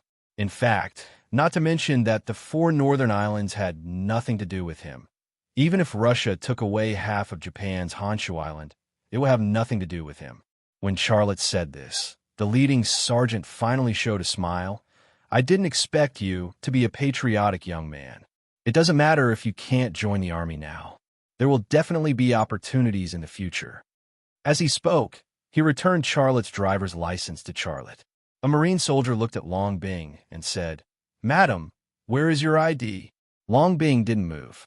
She looked at Charlotte for help, and the expression on her face was a little nervous. The leading sergeant also said, "Madam, where is your ID?" Charlotte also bowed and said, "I'm really sorry. My wife is a mute. I'm sorry that you took her ID." "I see. I'm sorry." The sergeant was also very reasonable. Charlotte gestured to Long Bing, and Long Bing pretended to react. She then took out her health insurance certificate and handed it to the sergeant with both hands. The sergeant looked at Long Bing's health insurance certificate and then looked at Long Bing. The photo was the same as the real person. The two had already updated the photo on the certificate on the way to Tokyo. Otherwise, if the photo on the certificate was still the original photo after the change of appearance, it would be a low-level mistake. Charlotte said with a smile, "Sir, my wife and I are from the same village. We grew up together. She is a very good woman, but she can't speak. Being able to marry her is the best blessing in my life. I will take care of her for the rest of my life." The sergeant also returned Long Bing's health insurance certificate to Charlotte and then said, "I'm sorry to bother you, but we still have to check your ship." "No problem, no problem." Charlotte said, "This ship is rented by us. Hee hee, I want to let my temperament experience the feeling of being a rich person. But I will work hard to let her live a real rich life." No one paid attention to Charlotte. The sergeant issued an order, and several Marine soldiers who came with him began to search the entire yacht. A few minutes later, a Marine soldier picked up the compass from the trash can. At this time, Charlotte and Long Bing felt as if their hearts were being pulled by a hand, making them extremely nervous. But fortunately, the Marine soldier just looked at it and threw it into the trash can. He probably thought it was an ornament or a broken compass or something. Since the others didn't want it, he didn't bother to look at it anymore. "Sir, we are all ordinary people. Why do you want to search our ship?" Charlotte probed. The sergeant said, "There is a military exercise in this sea area. You mistakenly came here, so we were ordered to search. You may not know, but China's intelligence power is very strong now. We have to avoid some bad situations." "Oh, so that's how it is." Xiaolei casually laughed. "Sergeant, there is nothing suspicious." A Marine soldier returned to the deck and said loudly. The other Marines also had the same result. They got nothing. But this situation was also expected, so they were not surprised. "Let's go." The leading sergeant said, "Hurry up and leave here. This is the exercise area. It is very dangerous for you to stay here." "No problem, but can you let me and my wife eat the cake before we leave?" Charlotte said cautiously, "My wife lit the candles, and we are ready to make a wish. If we stop, it will be inauspicious." The leading sergeant frowned. "Then hurry up." Okay, we won't cause you any trouble," Charlotte said with a smile. "I wish you a successful exercise." The rubber speedboat left. Charlotte and Long Bing sat down on the deck. their backs already dripping with cold sweat.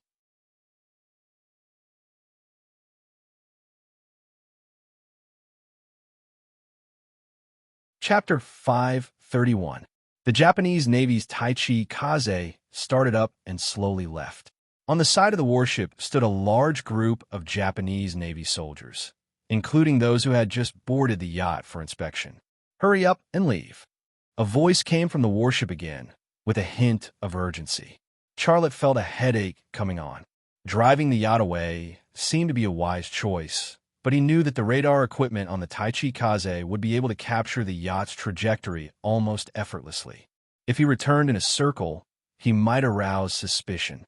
And if he returned to Okinawa, he would face the potential threat of the U.S. military base in Naha. Therefore, from this point of view, the wisest choice was to stay, find the treasure quickly, and take away the ancient alloy. On one hand, he was being urged, and, on the other hand, he was being threatened. Charlotte was in a dilemma and did not know what to do. But at this moment, Long Bing suddenly leaned over, hugged Charlotte's neck, and kissed his lips. She was very wild, her tongue entwined with Charlotte's, and her hands were also looking for something on Charlotte's body. She looked very eager and anxious.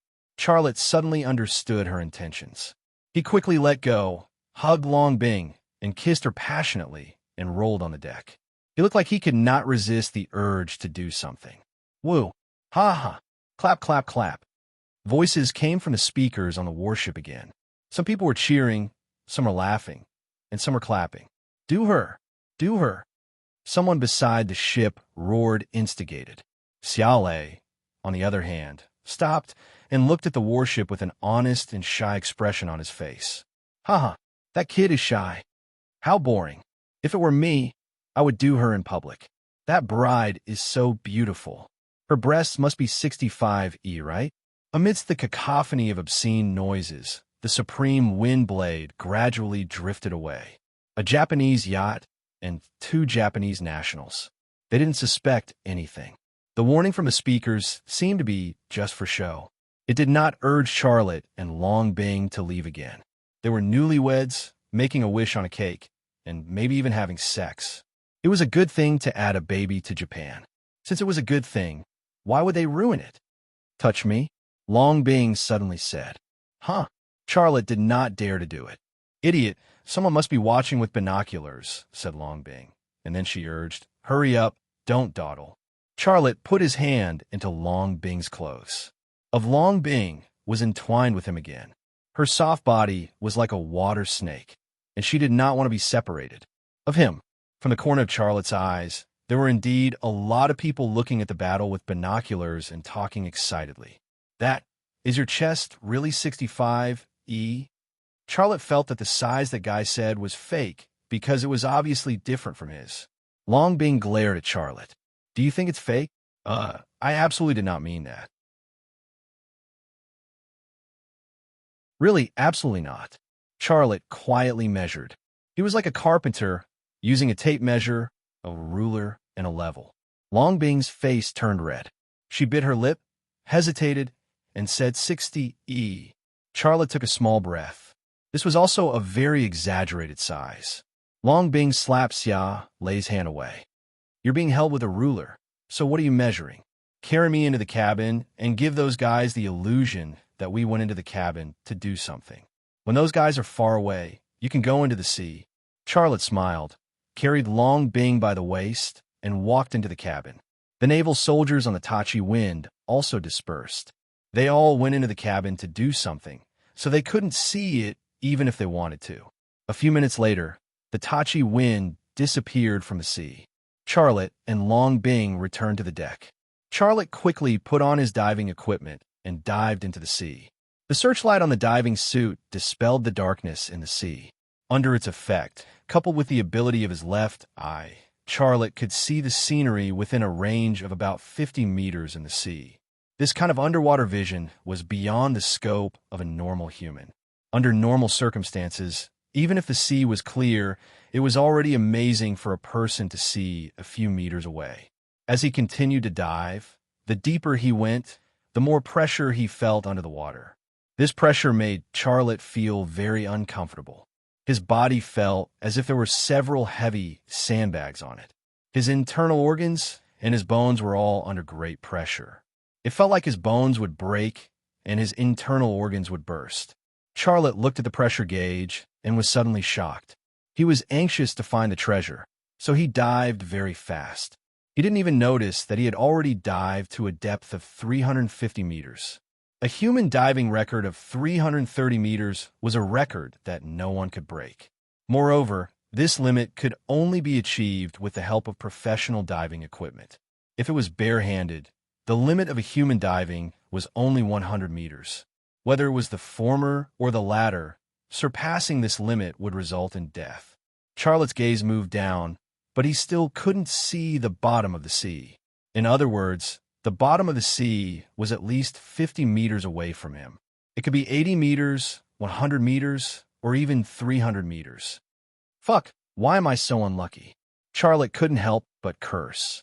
After hesitating for a moment, Charlotte bit the bullet and dived down. Although the pressure underwater made him feel very uncomfortable, he didn't feel like he was suffocating or dying. He felt that he could still dive down. Although there was a certain risk in doing so, he had no other choice. If he missed this opportunity, it would be very difficult to come here again. This was because this area was under the control of the Japanese and American navies. Even the most advanced submarine of China couldn't come here without being discovered. The distance of 50 meters passed in the blink of an eye, and there was still no trace of the bottom of the sea. However, Charlotte felt as if there was a weight of hundreds of kilograms on his chest, which made him extremely uncomfortable. Fuck, I'm going all out. Charlotte clenched his teeth and continued to dive down. This time, every meter he dived felt like he was walking on the edge of a sharp knife. Another 30 meters passed. Puff! Charlotte spat out a mouthful of blood from the corner of his mouth. The huge pressure made his consciousness dizzy, and his body lost the ability to move. He couldn't move, but there seemed to be a whirlpool under his feet, sucking him down to the dark bottom of the sea. He couldn't struggle, and the pressure kept increasing. This was a vicious cycle. There was only one ending, and that was death. Charlotte's consciousness became more and more dizzy. What flashed through his mind was not the desire to survive, but the past. He saw him reading aloud in a classroom at school. Jiang Rui, who sat at the same table with him, had a ponytail and was staring at him with a pair of big black eyes. He saw his mother washing clothes for him, but it was a very blurred image. He also saw faces Shinta Tianins, Long Bings, Tang Yuyins, and Ma Xiaoans. These faces flashed in his mind like a slideshow, very fast, and more blurred. This seemed to be the feeling of dying. However, at the moment when his consciousness was about to disappear, Charlotte's brain suddenly trembled. He didn't know whether this tremble was caused by his left eye or his brain. In short, it was an extremely short tremble, and a cool energy suddenly poured from his brain along his blood vessels and nerves into his entire body, his organs, his bones, and his muscles. It was also at that moment that he seemed to have switched to another mode, the mode of superpower. The huge pressure was blown away like the autumn wind sweeping away the fallen leaves, disappearing. All the uncomfortable feelings quickly subsided, and then there was no trace left. 1 or 2 seconds ago, Charlotte felt that he was about to die, but now he felt that he had just entered the sea, and there was no pressure at all. It's that energy again. What is it? Why is it in my body? And why can't I feel its existence? Charlotte was surprised, but at the same time, he felt lucky. Just a moment ago, even he himself felt that he was going to die. But now, he felt that he was healthier and stronger than he had ever been. After experiencing this near-death experience, Xiaolei also discovered a phenomenon. Because of the mysterious energy in his body, his potential had also become mysterious and unfathomable. It was bottomless. And while Ninja ate seas, he thought that he had stimulated all the potential of his body, but that was far from it. Now, when he was dying, the potential of his body that was not controlled by his consciousness was stimulated to a new height. However, is this all his potential? There is no answer. I must solve this mystery. A voice sounded in Charlotte's mind. He turned his feet and continued to dive into the dark depths of the sea. 100 meters, 200 meters, 300 meters, the bottom of the sea appeared in Charlotte's field of vision. He looked at the pressure test watch on his wrist. When he looked at the value, he was shocked. He actually dived to a depth of 1,058 meters. Such a value, not to mention surpassing all humans. Even the active European and American submarines could not dive to this depth. A human had done something that even submarines could not do. This could no longer be explained by science. No science could explain it. Charlotte was also glad that he did not bring Long Bing down. Otherwise, he would not be able to hide the secret of his body, the secret of AE. The bottom of the sea was in front of him. It was a mysterious world that humans could not set foot in. Many glowing fish swam gracefully in front of him, looking all kinds of strange things. Some never-before-seen seabed plants grew in the sand, forming a dense forest. This place had never been disturbed by humans. Charlotte was the first one in history. A sunken ship suddenly entered Charlotte's field of vision. Due to the pressure, most of its hull had collapsed, leaving only a part of the bow and a mast. Charlotte took out the compass. The pointer on the compass pointed at the sunken ship and trembled violently. Found it! Charlotte swam overexcitedly.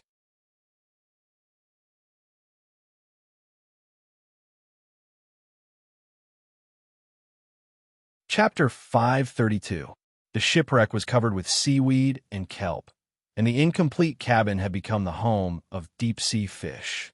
Charlotte's visit alarmed these natives, and they fled from the cabin in panic. In groups, many fish bumped into Charlotte. However, their attacks did not interfere with Charlotte's actions.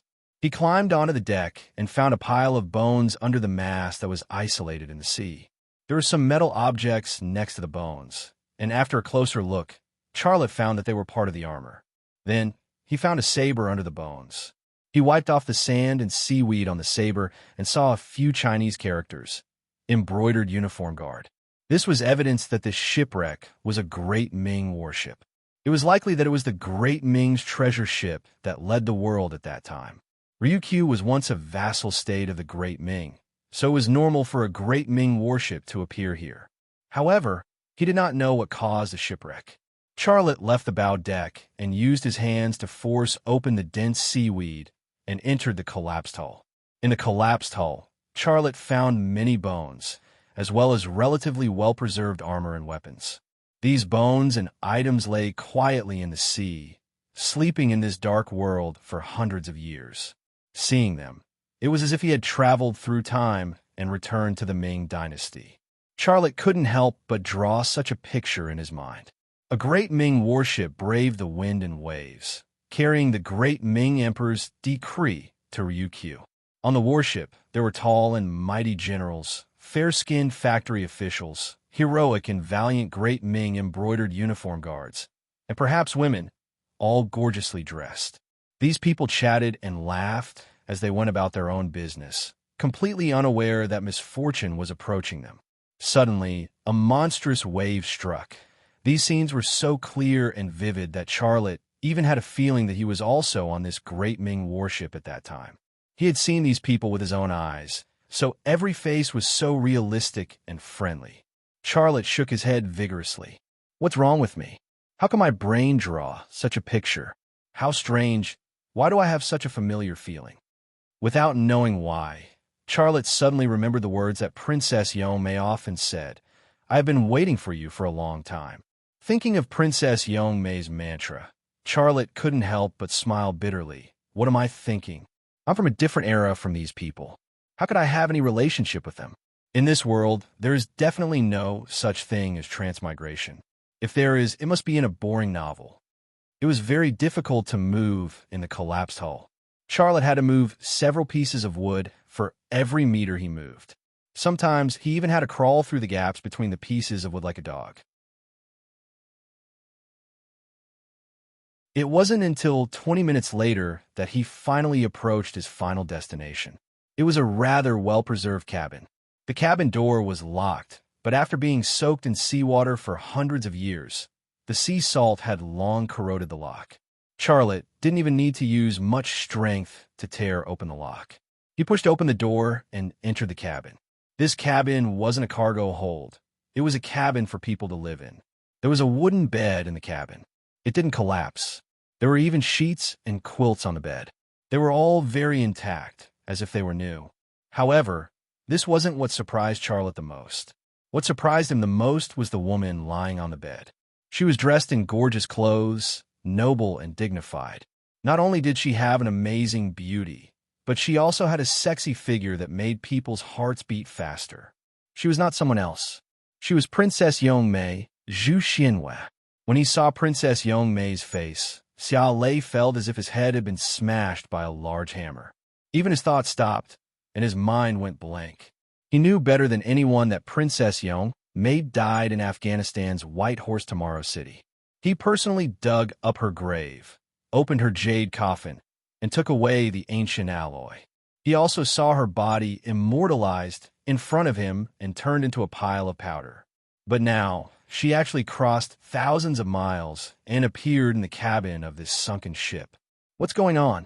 The hole in Xia Lei's brain had already become a black hole. Princess Yongmei lay quietly on the bed. Her face was as pale as jade, and she looked peaceful. There was no sign of death on her face, as if the sunken ship had nothing to do with her. If the ship sank, then so be it. She could sleep, and no one should disturb her. You? Why are you here? Where are you? Charlotte finally came back to his senses and muttered to himself. This was a question that even God would find difficult to answer. After hesitating for a few seconds, Charlotte began to move. He reached out and pinched Princess Yongmei's cheek. Her cheek was cold, but her skin still retained a certain degree of elasticity. Then, he reached out and untied Princess Yongmei's clothes. Just as he expected, he saw a long string of ancient alloy hanging around Princess Yongmei's neck. White and delicate breasts, mysterious and ancient alloy, as white as snow, mysterious green, and pink as delicate as a pistol. These elements made up an inexplicably shocking picture. 1, 2, 3, 4, 21 pieces. Charlotte quickly counted the ancient alloy hanging around Princess Yongmei's neck. This number shocked him, but it also made him ecstatic. He determined that the shape that the ancient alloy could form was a cuboid box with 5 parts on one side. He had already collected 7 parts and formed a complete side. Now, he had found 21 ancient alloy parts. In other words, he only needed 2 more parts to form a complete box. Where are the remaining 2 pieces? It's best if it's here. Charlotte was tired of using the new pointer to find the next treasure. He hoped that he would be lucky enough to find a remaining 2 pieces in this cabin. As long as he collected all 30 ancient alloy parts, he would have a chance to unlock the final secret of AE. Such a thing was exciting to think about. After thinking quietly for a moment, Charlotte suddenly reached out and opened Princess Yongmei's jaw. A bronze object appeared between Princess Yongmei's teeth and tongue. It was also an ancient alloy part. Haha, gulp. Charlotte was so excited that he forgot that he was in the deep sea. He opened his mouth to laugh and drank a mouthful of seawater, choking him. Luck seemed to have come. Princess Yongmei had a piece in her mouth. He only needed 1 more piece to complete the ancient alloy box. Charlotte took the ancient alloy out of Princess Yongmei's mouth and then removed the ancient alloy from her neck. After that, before Charlotte could put the ancient alloy into his bag, Princess Yongmei's body quickly transformed into a pile of white ash in the blink of an eye. There was no more ancient alloy, but a new pointer appeared in the pile of white ash. Damn, Charlotte was depressed. In his mind, Princess Yongmei might have swallowed the last ancient alloy part, and he only needed to move his hand to solve the problem. However, Princess Yongmei's body began to transform, which meant that there was no ancient alloy part in her stomach. Unexpectedly, Princess Yongmei did swallow something, but it was not the ancient alloy part, but the pointer. Zhu Xianhua, are you kidding me? Huh? Why don't you just give me the last piece and be done with it? Why did you keep the last piece? You want to play with me again? You're a bitch. Xiaolei couldn't help but curse in his heart. The pointer and the ancient alloy part were in his hands, and Princess Yong Mei disappeared. She left behind a lot of questions that continued to torment Charlotte's mind. 10 seconds after Princess Yong Mei disappeared, the bed sheets and quilt also dissolved in the seawater and turned into ashes. Charlotte was already used to this phenomenon. The ancient alloy had the function of preserving the body, and the items around it would also be protected. It was a magical energy that seemed to form a small domain. Within the domain, the body and the items would not be destroyed. However, once they left the domain, the accumulated effects of time would erupt, as if hundreds of years had passed in an instant. And in these few hundred years, whatever was supposed to happen would happen. However, there were some well-preserved items. They were the items used by Princess Yong Mei, such as a dressing mirror, jewelry in a jewelry box, and 2 exquisite vases. Charlotte collected these things and put them into the canvas bag he had brought. These things were his reward for this operation. In the end, Xiaolei put the 22 pieces of ancient alloy he had collected into a small bag that he had prepared beforehand. Just as he was about to zip up the bag and leave with the treasures, a thought suddenly appeared in his mind. I found Princess Yong Mei's body in an ancient tomb in Afghanistan, and now here. The 2 bodies are exactly the same. Could they be twin sisters? Wait, how can there be identical twin sisters? I have 22 pieces of ancient alloy. If I release Princess Yong Mei, according to the law, the more ancient alloy there is, the more complete Princess Yong Mei will be. Will she tell me something valuable? Charlotte thought of this. At this thought, his left eye seemed to be greatly tempted. It jumped slightly and awakened its ability. His penetrating vision penetrated a piece of ancient alloy, and the familiar and terrifying feeling appeared again. When the feeling disappeared, a woman appeared in the ancient cabin. She was naked and as smooth as jade. Her body looked flawless, as clear as ice and as clean as jade.